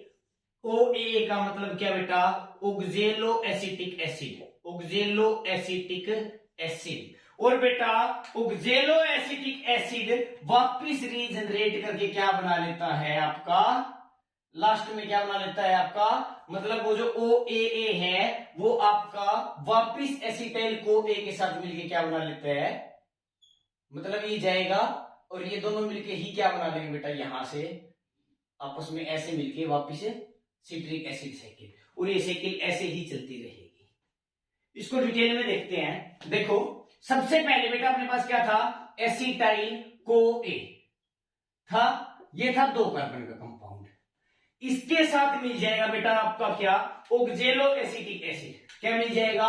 ऑक्जेलो acetic acid, oxaloacetic acid मिल जाएगा बेटा, जो कितने कार्बन का कंपाउंड है? 4 कार्बन का। अब ये 4 कार्बन का कंपाउंड और 2 कार्बन का कंपाउंड, इधर से बेटा ये जो एसिटाइल को ए है, ये 2 कार्बन का कंपाउंड इस ऑक्जेलो एसिटिक एसिड के साथ मिलेगा और क्या बना लेगा आपका? Citric acid. क्या बना लेगा बेटा? Citric acid. तो बेटा सिट्रिक एसिड के अंदर कितने कार्बन हो गए? 4 और 2 6। तो सिट्रिक एसिड बन जाएगा बेटा आपको कितने कार्बन का? 6 कार्बन का बन गया। सिट्रिक एसिड से क्या बनेगा बेटा, आइसोसिट्रेट। क्या बनेगा, आइसोसिट्रेट। आइसोसिट्रेट से आपका क्या बनेगा बेटा, अल्फा कीटोग्लूट्रेट। क्या बन जाएगा, अल्फा कीटोग्लूट्रेट या फिर alpha ketoglutaric acid. Alpha ketoglutaric acid से क्या बन जाएगा बेटा आपका, सक्सीनाइल CoA। Succinyl CoA। बस इस ट्रिक को ध्यान रखना है अपना coaching institute. Okay, sure success for medical organisation. Succinyl CoA, succinyl CoA से आपका क्या बन जाएगा जी, सक्सीनेट। क्या बन जाएगा, सक्सीनेट। सक्सीनेट से आपका क्या बन जाएगा जी, फ्यूमरेट। क्या बन जाएगा, फ्यूमरेट। फ्यूमरेट से आपका क्या बन जाएगा, मेलिएट। क्या बन जाएगा, मेलिएट। मेलिएट से वापस क्या बन जाएगा, ऑक्जेलो एसिटिक एसिड। और ये साइकिल चलती रहेगी और इसको हमने क्या बोल दिया, क्रेब्स साइकिल बोल दिया जी। अब जब हम मल्टी स्टेप वो जो प्रोसीजर समझा रहे थे, तो क्रेब्स साइकिल के अंदर हमने देखा था CO2 और H2O बाहर निकलती है, देखा था। तो कहां पे CO2 और H2O बाहर निकली है बेटा, कहां पे CO2 और H2O बाहर निकली है, अब देखनी है ये चीज। कहां पे ATP बाहर निकला है, कहां पे NADH बाहर निकला है, ये सारी चीजें देखेंगे अब इस क्रेब्स साइकिल के अंदर। बाकी क्रेब्स साइकिल को आपको याद करना है तो आप इस ट्रिक को ध्यान रखें, बिल्कुल आसान ट्रिक है, बिल्कुल बढ़िया ट्रिक है। अब करते हैं बेटा इसके अंदर एनर्जी का हिसाब किताब। तो इसके अंदर एनर्जी का हिसाब किताब कैसे होता है बेटा, ये देख लो, एंजाइम्स के नाम याद कर लेते हैं। कैसे वो एंजाइम के नाम अपने को याद होंगे। सबसे पहले तो हम देख लेते हैं क्या, एनर्जी का हिसाब किताब। देखो, एसिटाइल CoA से आगे वाले सारे प्रोसीजर को क्या बोल दिया, क्रेब्स साइकिल। और पायरुविक एसिड से जो एसिटाइल CoA बना था उसको हमने क्या बोल दिया, लिंकिंग रिएक्शन। तो यहां पे वो भी एक बार लिख देते हैं ताकि आपको एनर्जी का सारा हिसाब किताब समझ में आ जाए। पायरुविक एसिड से क्या बना, एसिटाइल CoA। अगर यहां पे 2 पायरुविक एसिड, मतलब एक ग्लूकोज से क्या बना, 2 पायरुविक एसिड। 2 पायरुविक एसिड से क्या बन जाएंगे बेटा आपके, 2 गुना एसिटाइल CoA। और ये सारा प्रोसीजर बेटा किसका है, एक एसिटाइल CoA का है। तो अगर हम एक ग्लूकोज की बात करें तो कितने एसिटाइल CoA बनेंगे, 2। तो ये सारा प्रोसीजर कितनी बार होगा, 2 बार होगा। अब सारा समझ में आ जाएगा, टेंशन मत लो। देखो क्या होता है, एसिटाइल CoA जब ऑक्जेलो एसिटिक एसिड के साथ मिलता है तो क्या बन जाता है बेटा, सिट्रिक एसिड, या फिर उसको बोल सकते हो आप सिट्रेट। क्या बोल सकते हो बेटा, और सिट्रेट। तो एंजाइम आपका यूज हो जाएगा सिट्रेट सिंथेज। क्या यूज हो जाएगा, सिट्रेट सिंथेज। बस आपको एक बात ध्यान रखनी है बेटा, क्या कि जब सिट्रिक एसिड से आइसोसिट्रेट बनता है तो वहां पे एंजाइम यूज होता है एकोटाइनेज। बस इस एंजाइम का नाम ध्यान रखना क्योंकि क्वेश्चन आया हुआ है। बन गया जी। जब आइसोसिट्रेट से अल्फा कीटोग्लूटेरिक एसिड बनता है तो वहां पे एक NADH प्रोड्यूस होता है। किससे, NAD से। और साथ में एक CO2 बाहर निकलती है। जब अल्फा कीटोग्लूटेरिक एसिड से सक्सीनाइल CoA बनता है तो वहां भी बेटा आपका एक NADH बनता है और साथ में एक CO2 बाहर निकलती है। आगे बात समझ में। अब देखो, ये 6 कार्बन का था तो आइसोसिट्रेट में कितने कार्बन का हो जाएगा, 6 कार्बन का हो जाएगा। लेकिन जब आइसोसिट्रेट से अल्फा कीटोग्लूटेरिक एसिड बना बेटा तो एक CO2 बाहर निकाल दी तो ये कितने कार्बन का हो जाएगा, 5 कार्बन का। जब अल्फा कीटोग्लूटेरिक एसिड से सक्सीनाइल CoA बनाया तो एक और CO2 बाहर निकल गई तो ये कितने कार्बन का बच गया, 4 कार्बन का। जब सक्सीनाइल CoA से बेटा सक्सीनेट बनता है तो वहां पे एक GDP कन्वर्ट हो जाती है एक GTP में, और इस GTP की एनर्जी यूज करके ADP क्या बना लेता है, ATP। लेकिन पहले क्या सिंथेसाइज हुआ, GTP। तो क्वेश्चन आ सकता है सक्सीनाइल OA से जब सक्सीनेट होता है क्रेब्स साइकिल के अंदर तो कौन सी एनर्जी करेंसी प्रोड्यूस होती है, तो आप क्या बोलोगे GTP। क्लियर है। फिर क्या बन जाएगा बेटा, सक्सीनेट से फ्यूमरेट, सक्सीनेट से फ्यूमरेट F4 फ्यूमरेट, और उसी स्टेप के अंदर एक बन जाएगा FADH2, मतलब FAD से क्या बन जाएगा बेटा, एक FADH2। आगे बात समझ में। फ्यूमरेट से मेलिएट बनेगा, मेलिएट से ऑक्जेलो एसिटिक एसिड बनेगा वापस। इस लास्ट वाले स्टेप के अंदर भी एक NAD से एक NADH बन जाता है। अब देखो यहां पे NADH बनाया तो एक CO2 बाहर निकाला, यहां पे NADH बनाया तो एक CO2 बाहर निकाला। तो यहां पे भी जब हम NADH बना रहे हैं तो क्या एक CO2 को बाहर निकालेंगे? नहीं निकालेंगे। क्यों? क्योंकि ये भी 4 कार्बन का है और ये भी 4 कार्बन का है, ये भी 4 कार्बन का है और ये भी 4 कार्बन का है। वहां पे CO2 बाहर निकलनी थी क्योंकि हमको एक एक कार्बन कम करना था। आई बात समझ में। अब एक बात बताओ, हिसाब किताब कुछ ऐसे बेटा, एसिटाइल को ए से पहले वाले को एक बार भूल जाओ, क्योंकि एसिटाइल को ए से क्रेब साइकिल स्टार्ट होती है। तो कोई भी क्रेब साइकिल की कैलकुलेशन का क्वेश्चन आए तो आपको एसिटाइल को ए से स्टार्ट करना है। लेकिन एक बार ध्यान रखना, अगर वो ऐसे पूछे कि एक एसिटाइल को ए से कितने NADH मिलते हैं, एक एसिटाइल को ए से कितने NADH मिलते हैं, तो आप क्या बोलोगे, एक NADH ये, एक NADH ये और एक NADH ये। आप सीधा सा बोल दोगे एक एसिटाइल को ए से 3 NADH मिलते हैं। लेकिन अगर बेटा क्वेश्चन आ जाए कि एक ग्लूकोज के मॉलिक्यूल से क्रेब साइकिल के अंदर कितने NADH मिलेंगे, तो आप क्या बोलोगे, क्या बोलोगे? आप याद करोगे क्रेब साइकिल एसिटाइल को ए से स्टार्ट हुई थी। एक ग्लूकोज के मॉलिक्यूल से 2 एसिटाइल कोए बनेंगे, दिखाएगा देखो, एक ग्लूकोज के मॉलिक्यूल से 2 पायरुविक एसिड बनेंगे और 2 पायरुविक एसिड के मॉलिक्यूल से 2 एसिटाइल कोए बनेंगे। तो एक एसिटाइल कोए से कितने NADH मिले, 1 2 3, 2 से कितने मिल जाएंगे, 2 बार साइकिल रन करें ग्लूकोज के लिए, क्योंकि एक ग्लूकोज से कितने एसिटाइल कोए मिल रहे हैं, 2, तो 3 दूनी 6। अगर क्वेश्चन आ जाए एक एसिटाइल को ए से कितने CO2 प्रोड्यूस होते हैं, तो आप क्या बोलोगे, एसिटाइल को ए से बाद वाली रिएक्शन देख लो, एसिटाइल को ए 1 CO2 और 2 CO2, आप बोलोगे 2। क्वेश्चन आ जाए एक ग्लूकोज के मॉलिक्यूल से क्रेब साइकिल में कितने CO2 प्रोड्यूस होते हैं, तो एक ग्लूकोज के मॉलिक्यूल से कितने एसिटाइल को ए बने, 2, और एक एसिटाइल को ए के मॉलिक्यूल से कितने CO2 प्रोड्यूस हुए, 2। तो एक ग्लूकोज के मॉलिक्यूल के लिए क्या हो जाएगा बेटा, 2 × 2 4 CO2। आई बात समझ में।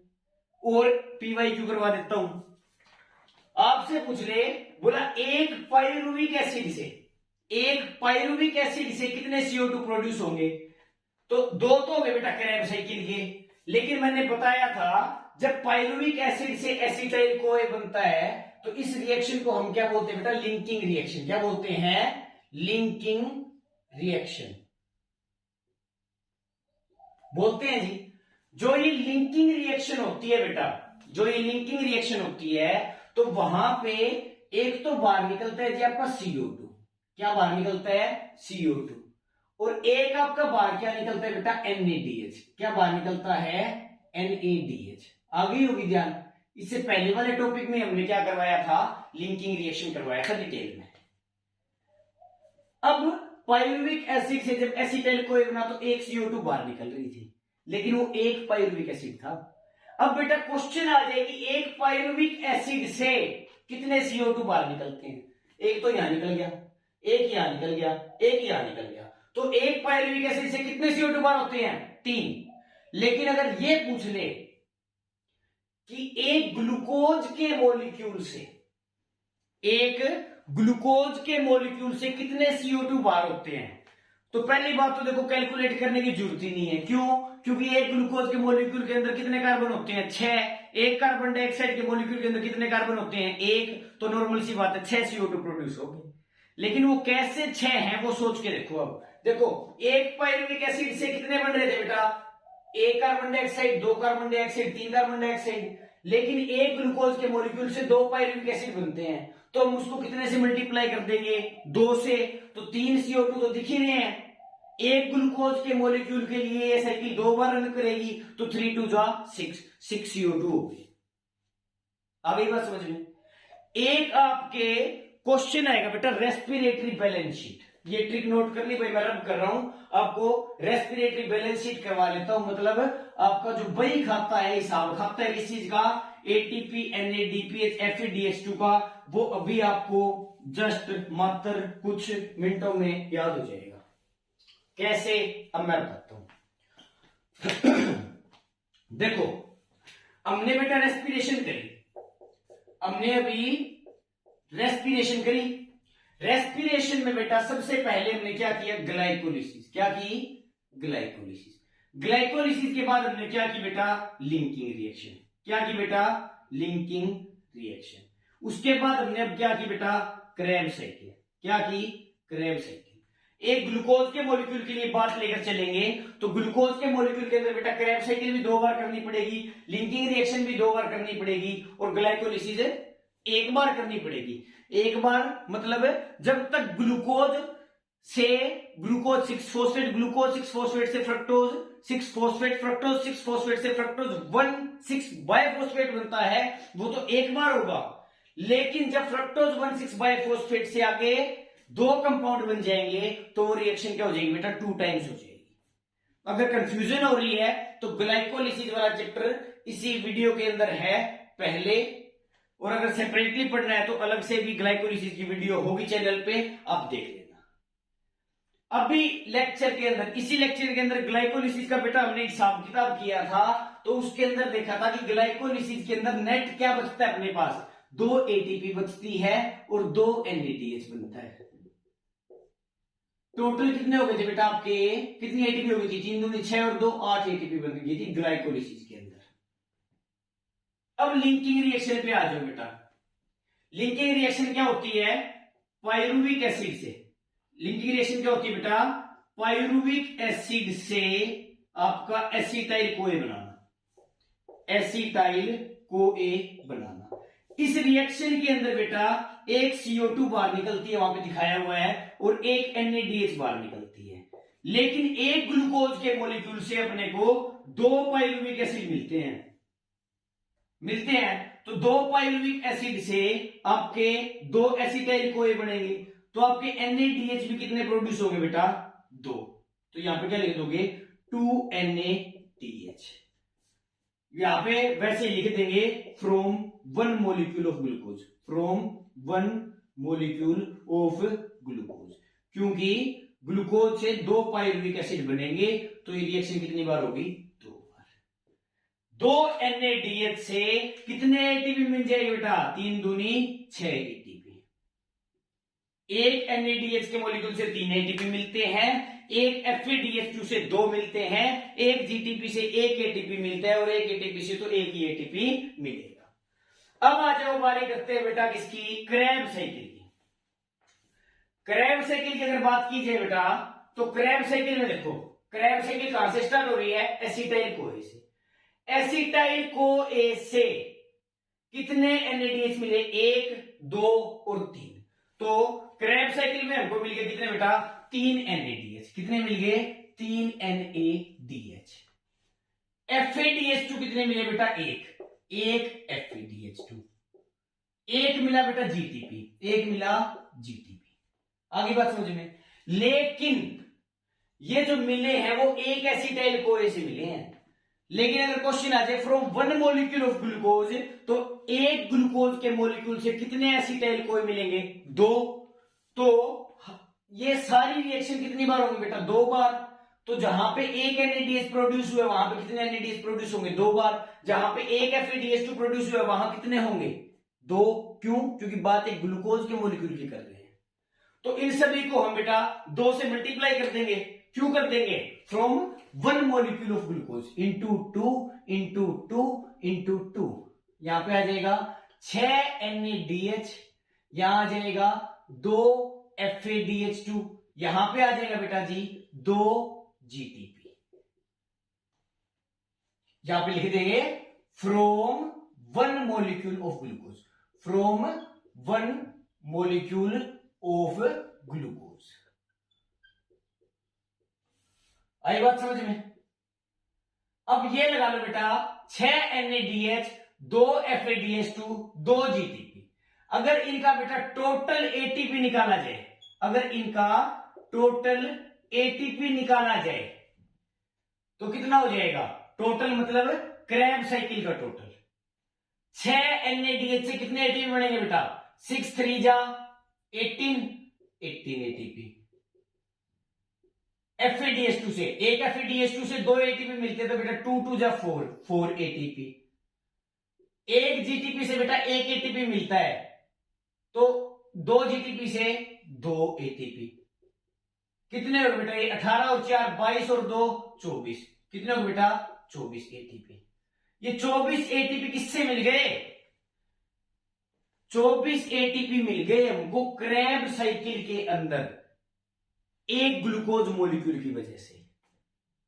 लेकिन ये मिले सिर्फ किसमें है? क्रैब साइकिल की वजह से। अगर पूछे कि एक ग्लूकोज के मॉलिक्यूल से क्रैब साइकिल में कितने एटीपी मिलते हैं तो क्या बोलोगे? 24 एटीपी। लेकिन अगर सीधा पूछ ले बेटा कि एक ग्लूकोज के मॉलिक्यूल से एरोबिक रेस्पिरेशन, बहुत बार क्वेश्चन आया है कि एक ग्लूकोज के मॉलिक्यूल से एरोबिक रेस्पिरेशन के अंदर टोटल एटीपी कितने मिलते हैं, तो वहां पे आप ग्लाइकोलिसिस, लिंकिंग रिएक्शन और क्रैब साइकिल के सारे जोड़ लोगे। आई बात समझ में? ग्लाइकोलिसिस में एक ग्लूकोज के मॉलिक्यूल से कितने एटीपी मिले? 8। लिंकिंग रिएक्शन में एक ग्लूकोज के मॉलिक्यूल से कितने मिले? 6। क्रैब साइकिल में एक ग्लूकोज के मॉलिक्यूल से कितने बने? 24। तीनों को जोड़ दो, 24 और 6 30, 30 और 8 38, 38। मतलब एक ग्लूकोज के मॉलिक्यूल से, एक ग्लूकोज के लिखने की जगह नहीं है भाई। देखो आपको बता देता हूं मैं, सीधा याद रख लेना, अपनी नोटबुक के अंदर नोट डाउन कर लो क्या कि एक ग्लूकोज के मॉलिक्यूल से ग्लाइकोलिसिस के थ्रू 8 एटीपी, लिंकिंग रिएक्शन के थ्रू 6 एटीपी, क्रैब साइकिल के थ्रू 24 एटीपी, ये नोट कर लो। और टोटल कितना? 38 एटीपी। क्रैब साइकिल पूरा हो चुका है, इससे बाहर कोई पीवाईक्यू नहीं आएगा।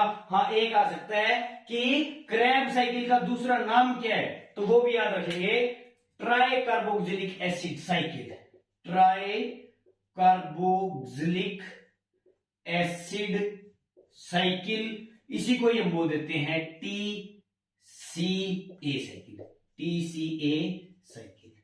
ट्रिक याद रखेंगे, अपना coaching institute okay sure success for medical organisation. ये हो गया आपका बेटा क्रैब साइकिल कंप्लीट। बोला सर CO2 निकाल दिया, H2O निकाल दिया, एनर्जी ले ली, तो अपना तो चैप्टर कंप्लीट हो गया? नहीं। इसके बाद एक इंपॉर्टेंट टॉपिक रहता है बेटा, जिसको हम क्या बोलते हैं? ETS, electron transport system. क्यों? इसलिए बेटा मैंने बताया था, तो ग्लूकोज सीधा ATP या GTP बना लेता है।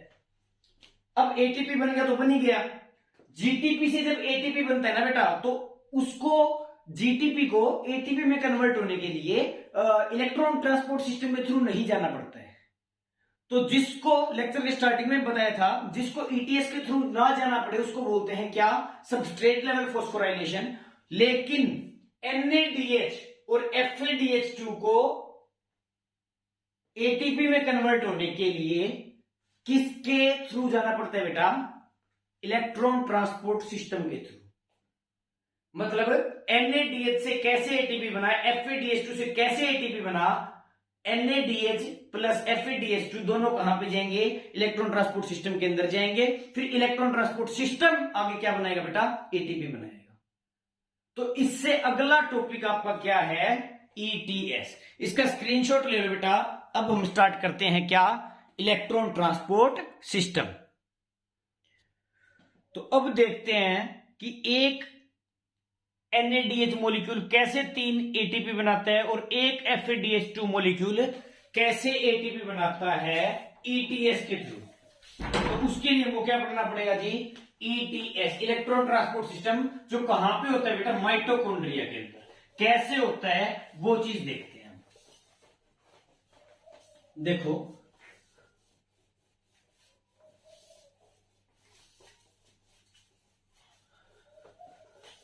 ETS।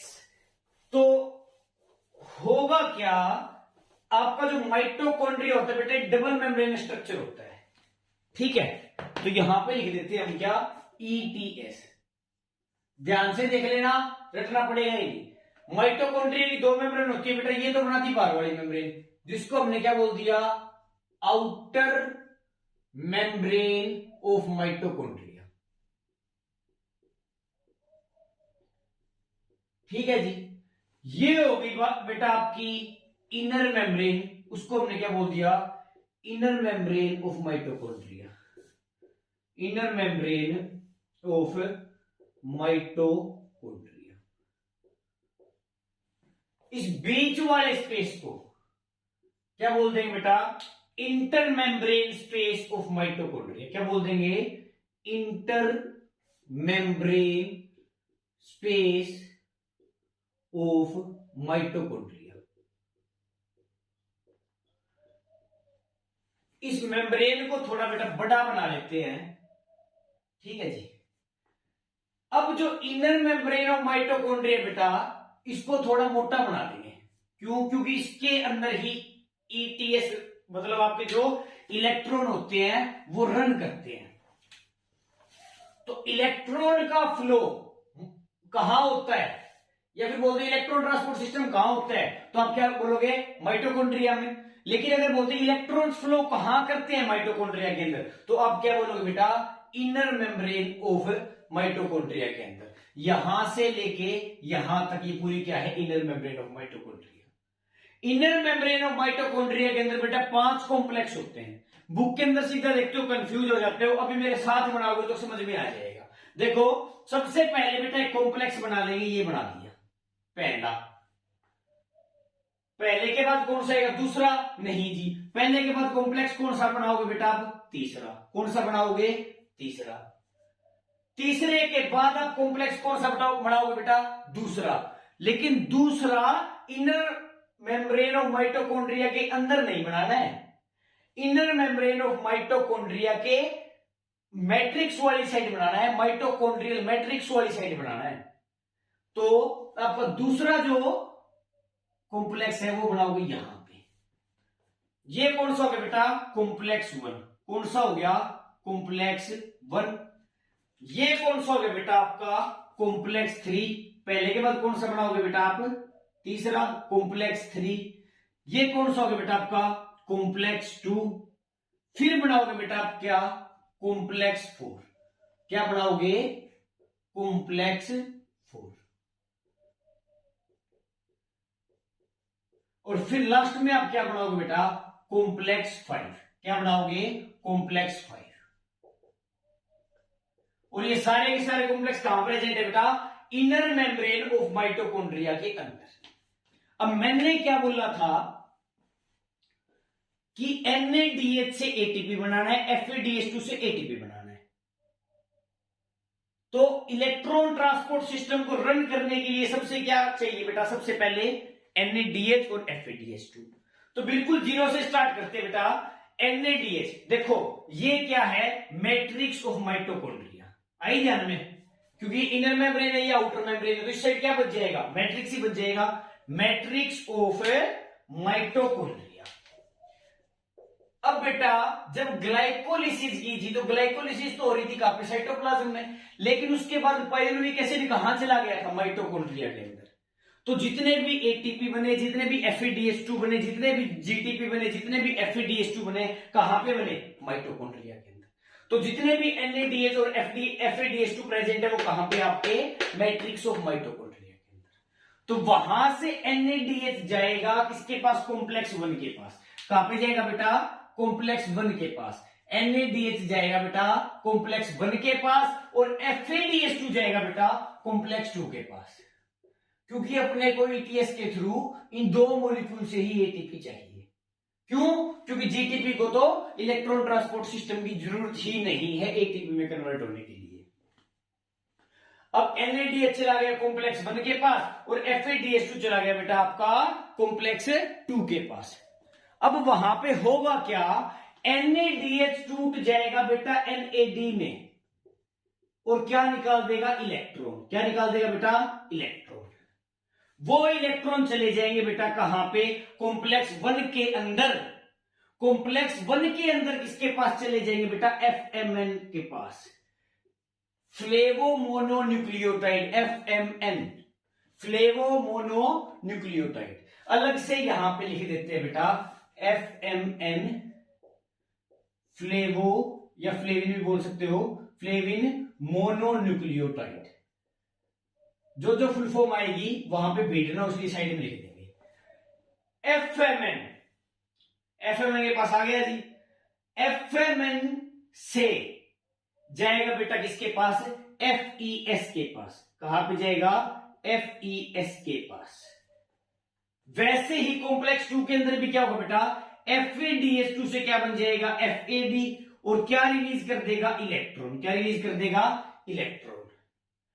अब इलेक्ट्रॉन किसके पास जाएंगे बेटा, FAD के पास। किसके पास जाएंगे बेटा, FAD के पास जाएंगे। जो ये FAD में कन्वर्ट हुआ है उसी के पास ही इलेक्ट्रॉन चले जाएंगे। आगे बात समझ में, FADH2 से इलेक्ट्रॉन रिलीज हुए कहां चले जाएंगे, FAD के पास, और FAD से वो इलेक्ट्रॉन कहां चले जाएंगे बेटा, FES के पास। कहां चले जाएंगे, FES के पास। मतलब कॉम्प्लेक्स 1 के पास जाएगा NADH, कॉम्प्लेक्स 2 के पास जाएगा FADH2। अल्टीमेटली इलेक्ट्रॉन जाएंगे FES के पास ही, चाहे वो कॉम्प्लेक्स 1 हो, और यहां भी इलेक्ट्रॉन जाएगा FES के पास, चाहे वो कॉम्प्लेक्स 2 हो। मतलब कॉम्प्लेक्स 1 और 2 में अल्टीमेटली इलेक्ट्रॉन जाएंगे किसके पास बेटा, FES के पास। सिर्फ फर्क इतना है कि कॉम्प्लेक्स 1 के अंदर FES के पास इलेक्ट्रॉन जाते हैं FMN के थ्रू, और कॉम्प्लेक्स 2 के अंदर FES के पास इलेक्ट्रॉन जाते हैं बेटा FAD के थ्रू। बस फर्क इतना ही है। अल्टीमेटली इलेक्ट्रॉन कहां पहुंच गए, FES के पास। तो FES चाहे यहां का हो चाहे यहां का हो, वो इलेक्ट्रॉन देते हैं बेटा UQ को। किसको, UQ को।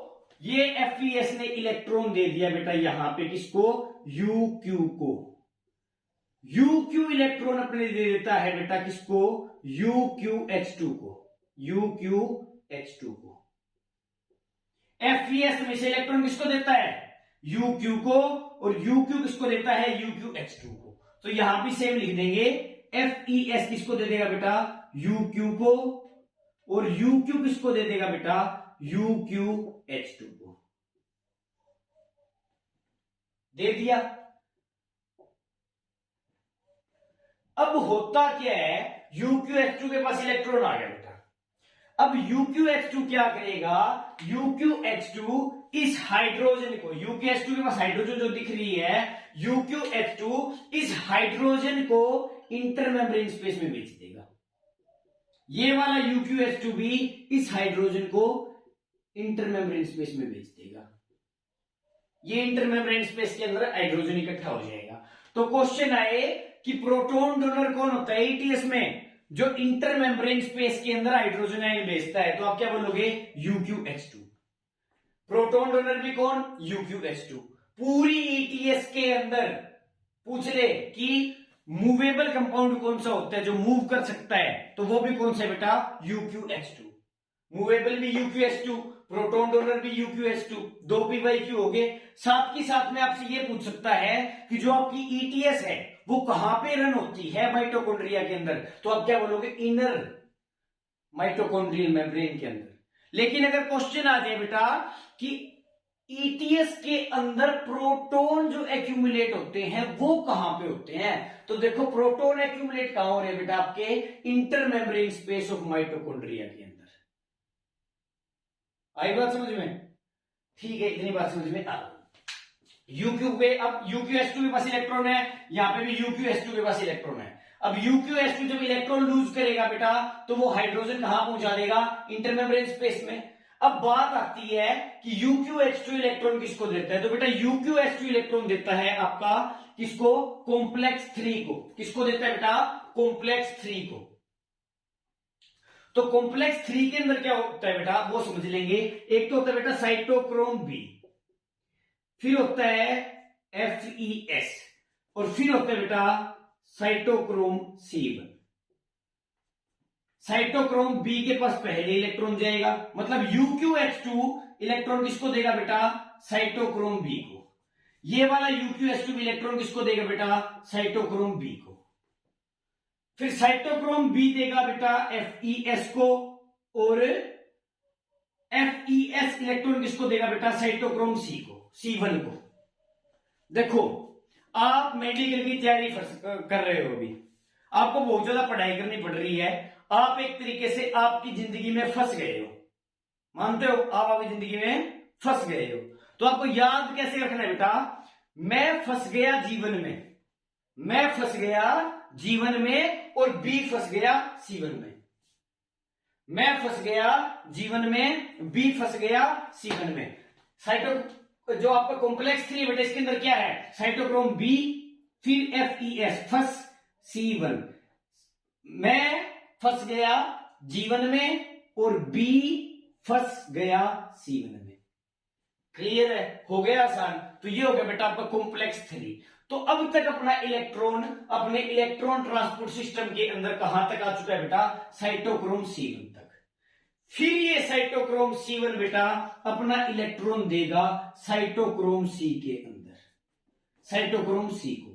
अब ये बात ध्यान रखना बेटा, जो आपका साइटोक्रोम C है वो ना तो कॉम्प्लेक्स 3 में प्रेजेंट है और ना ही कॉम्प्लेक्स 4 में प्रेजेंट है। तो आपके नीट के अंदर ये भी क्वेश्चन आ सकता है कि जो साइटोक्रोम C है वो आपका कॉम्प्लेक्स 3 में प्रेजेंट होता है, कॉम्प्लेक्स 4 में प्रेजेंट होता है। तो कहीं नहीं होता बेटा, वो सिंपल इनर माइटोकॉन्ड्रियल मेम्ब्रेन के प्रेजेंट होता है। अब साइटोक्रोम C इलेक्ट्रॉन देगा बेटा किसको, आपके कॉम्प्लेक्स 4 को, और कॉम्प्लेक्स 4 के अंदर आपके दो साइटोक्रोम प्रेजेंट होते हैं बेटा, साइटोक्रोम A और साइटोक्रोम A3, साइटोक्रोम A3। पहले इलेक्ट्रॉन किसके पास आएगा, साइटोक्रोम A के पास, और साइटोक्रोम A से जाएगा साइटोक्रोम A3 के पास। तो साइटोक्रोम C से इलेक्ट्रॉन गया साइटोक्रोम A के पास, साइटोक्रोम A के पास A से इलेक्ट्रॉन गया साइटोक्रोम A3 के पास। अब यहां पे इनर साइड पे, इनर मैट्रिक्स ऑफ माइटोकॉन्ड्रिया के अंदर बेटा O2 प्रेजेंट होता है। वो O2, वो ऑक्सीजन, वो O2 A3 से इलेक्ट्रॉन ले लेता है और हाइड्रोजन के साथ मिलके क्या बना लेता है बेटा, वाटर। क्या बना लेता है, वाटर। तो बहुत बार क्वेश्चन आया है कि इलेक्ट्रॉन ट्रांसपोर्ट सिस्टम के अंदर फाइनल इलेक्ट्रॉन एक्सेप्टर कौन होता है। तो ETS, कंप्लीट ETS के अंदर बेटा ये इलेक्ट्रॉन फ्लो होता रहा, होता रहा, होता रहा, होता रहा, और कहां पे आ गए एंड लास्ट में O2 ने एक्सेप्ट कर लिया। तो final acceptor of electron in ETS is oxygen. आगे बात समझ में। तो ये हो गया कंप्लीट, यहां पे पानी बन गया, बात खत्म। अब आप कहोगे बोला सर ETS के अंदर आपने 5 कॉम्प्लेक्स बताए थे, तो पांचवें कॉम्प्लेक्स की क्या कहानी है। तो बेटा मैंने बताया था, देखो जब ATP बनता है तो ADP से बनता है। ADP से ATP बनाने की जो एंजाइम है वो कौन सी होती है, ATP सिंथेज। ठीक है, आपने फोटोसिंथेसिस के अंदर बेटा एक टॉपिक पढ़ा था, केमियोस्मोटिक हाइपोथेसिस पढ़ा था। उसके अंदर क्या था, जो हम वो पढ़ते थे केमी वाला, उसके अंदर बेटा 2 कॉम्प्लेक्स होते थे। एक तो होता था साइटोक्रोम F0 और एक होता था साइटोक्रोम F1। तो प्रोटॉन ग्रेडियंट होने की वजह से पहले साइटोक्रोम F0 एक्टिव होता था और फिर F1 एक्टिव होता था, और जब F1 एक्टिव होता था तो ATP सिंथेज एंजाइम एक्टिवेट होता था, जो क्या करता था, ADP को ATP में कन्वर्ट कर देता था। देखते हैं अभी, देखो अब इस सारे स्टेप की वजह से क्या हुआ बेटा, यहां पे प्रोटॉन इकट्ठा हो गया। अब पूरा प्रोटॉन इकट्ठा हो गया कहां पे, inter membrane space of mitochondria के अंदर। मतलब जो माइटोकॉन्ड्रिया की मेम्ब्रेन है वहां पे क्या इकट्ठा हो गया, प्रोटॉन इकट्ठा हो गया। अब क्या होगा बेटा, इस प्रोटॉन के इकट्ठा होने की वजह से यहां पे क्या हो जाएगा, प्रोटॉन ग्रेडियंट बन जाएगा। क्या बन जाएगा, प्रोटॉन ग्रेडियंट। प्रोटॉन ग्रेडियंट बनेगा तो क्या होगा, आपका ATP का फॉर्मेशन। कैसे होगा वो देखते हैं। देखो कॉम्प्लेक्स 5 के अंदर बेटा 2 आप कॉम्प्लेक्स प्रेजेंट होते हैं। एक को तो हमने क्या बोल दिया बेटा, साइटोक्रोम F0, और एक को क्या बोल दिया बेटा, साइटोक्रोम F1। वैसे एक बात बता दूं, जो साइटोक्रोम F0 होता है बेटा, वो कहां प्रेजेंट होता है? आपकी इनर माइटोकॉन्ड्रियल मेम्ब्रेन के अंदर। और जो आपका साइटोक्रोम F1 होता है बेटा, वो कहां प्रेजेंट होता है? आउटर साइड में। साइटोक्रोम F1 कहां प्रेजेंट होता है बेटा? आपकी आउटर साइड में। ठीक है, अब क्या होगा? ईटीएस की वजह से आपके प्रोटॉन कहां पे इकट्ठे हो गए? Inter membrane space of mitochondria. अब वहां पे प्रोटॉन ज्यादा हो गए, अंदर वाली साइड कम हो गए, तो वहां पे क्या हो गया? Proton gradient. क्या हो गया? Proton gradient. जब प्रोटॉन ग्रेडियंट बेटा एक्टिव हो जाता है तो आपका साइटोक्रोम F0 एक्टिव हो जाएगा। साइटोक्रोम F0 एक्टिव हो जाएगा बेटा, तो आपका साइटोक्रोम F1 एक्टिव हो जाएगा।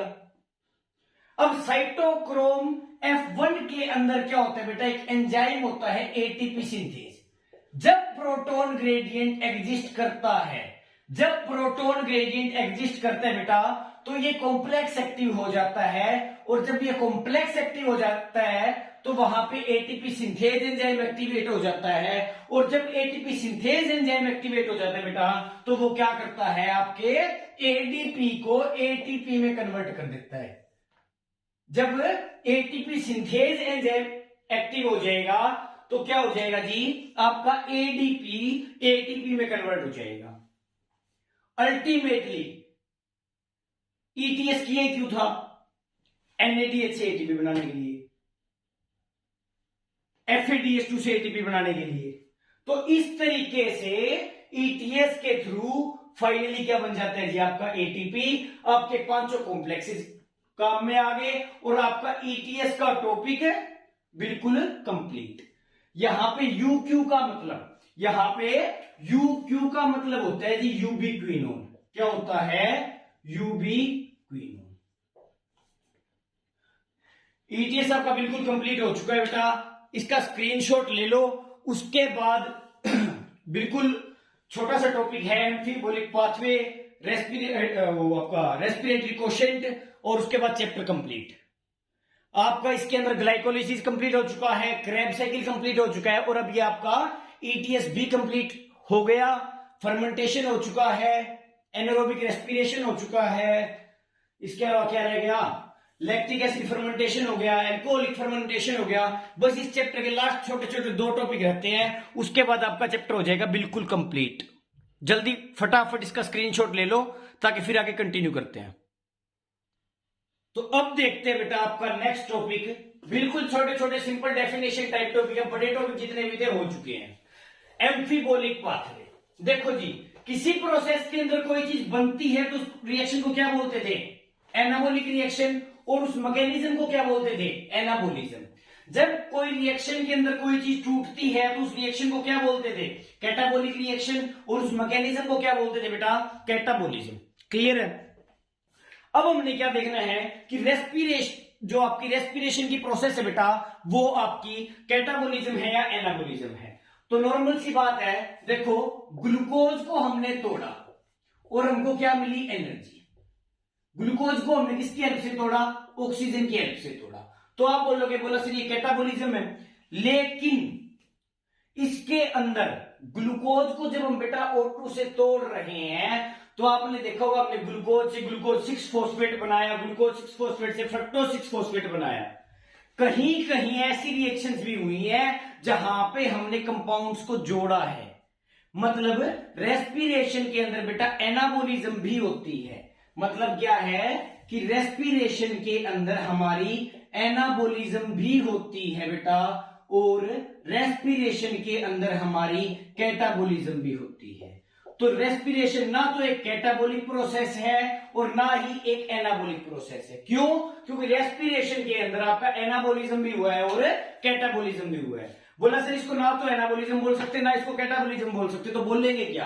तो बेटा जो कोई भी केमिकल रिएक्शन होती है जो एनाबोलिक भी हो और कैटाबोलिक भी हो, जिसके अंदर दोनों मैकेनिज्म प्रेजेंट हो, उसको बोलते हैं हम बेटा क्या? एम्फीबोलिज्म, या फिर बोल सकते हैं एम्फीबोलिक। क्या बोल सकते हैं? एम्फीबोलिक। तो आपकी जो रेस्पिरेशन है बेटा वो एक क्या है? एम्फीबोलिक प्रोसेस है। क्या है? एम्फीबोलिक प्रोसेस है।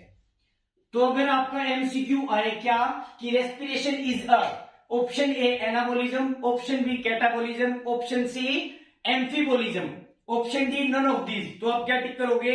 एम्फीबोलिज्म या फिर एम्फीबोलिक पाथवे। रेस्पिरेशन क्या है? एम्फीबोलिक पाथवे। ये आपका टॉपिक कवर हो गया भाई, छोटा सा टॉपिक था, कौन सा? एम्फीबोलिक पाथवे।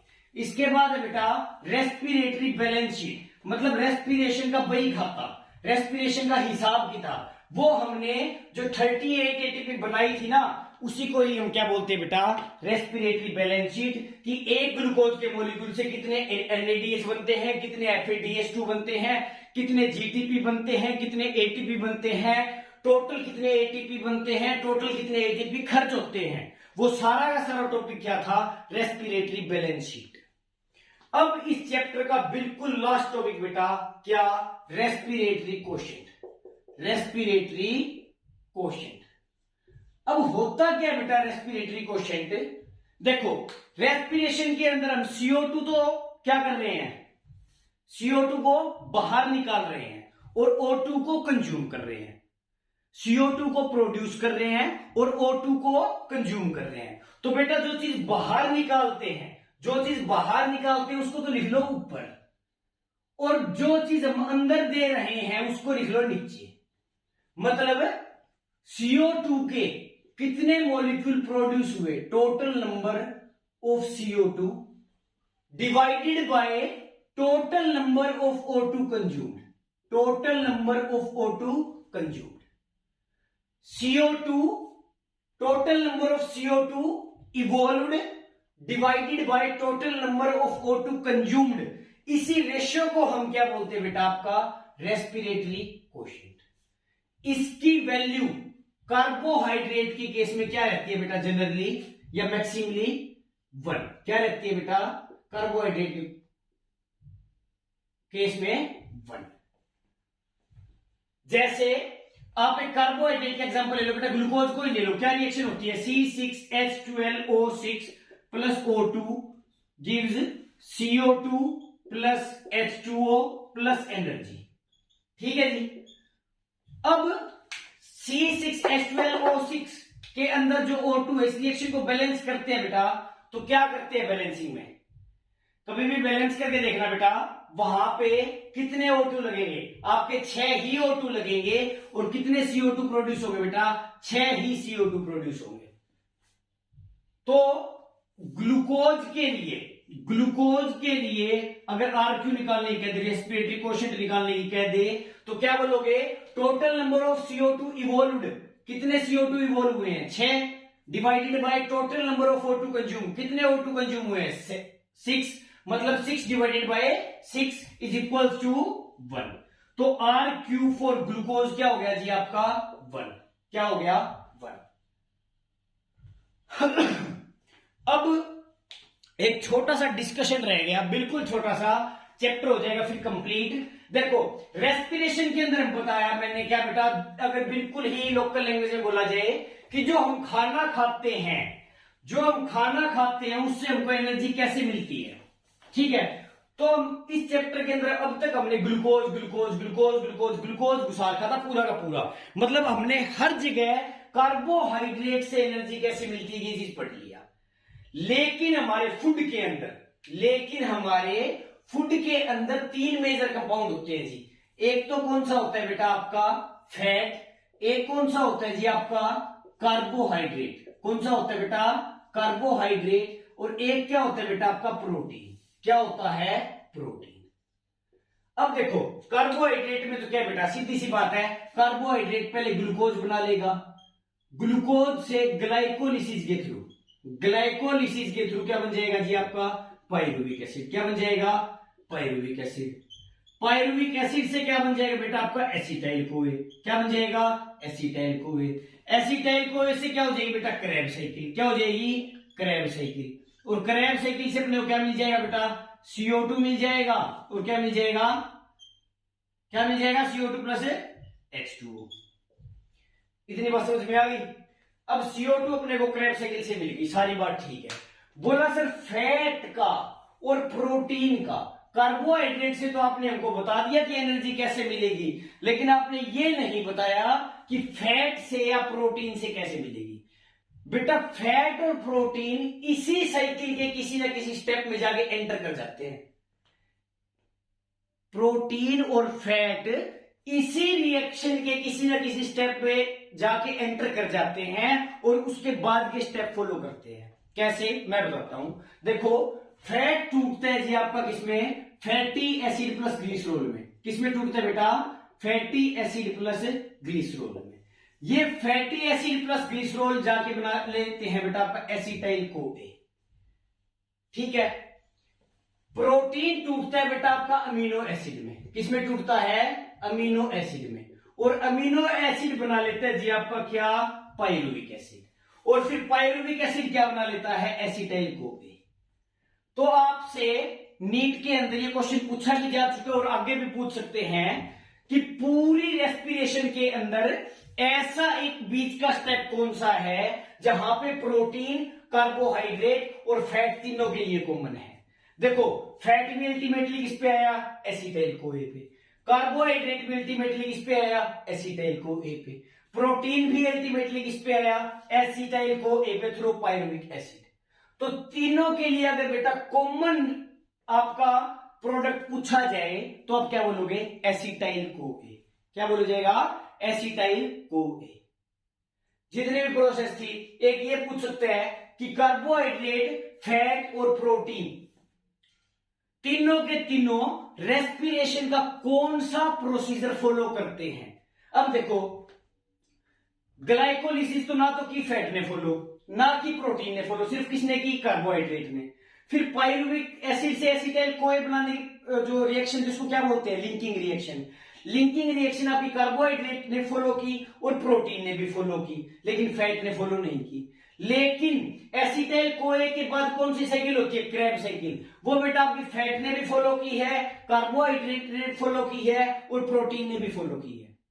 तो अगर ऐसा क्वेश्चन आ जाए कि रेस्पिरेशन की ऐसी कौन सी प्रोसेस है जो कार्बोहाइड्रेट, फैट और प्रोटीन तीनों फॉलो करते हैं, तो आपका आंसर क्या हो जाएगा, क्रैब साइकिल। इसके साथ ये चैप्टर कंप्लीट। ये वीडियो देखने के बाद पिछले सालों के अंदर, पिछले 25 साल के अंदर नीट के अंदर जितने भी क्वेश्चन आए हैं, इस चैप्टर से रिलेटेड जितने भी क्वेश्चन आए हैं, क्वेश्चन सोल्व करके देख लेना, एक भी क्वेश्चन नहीं अटकेगा, गारंटीड बात है। ठीक है जी, थैंक यू।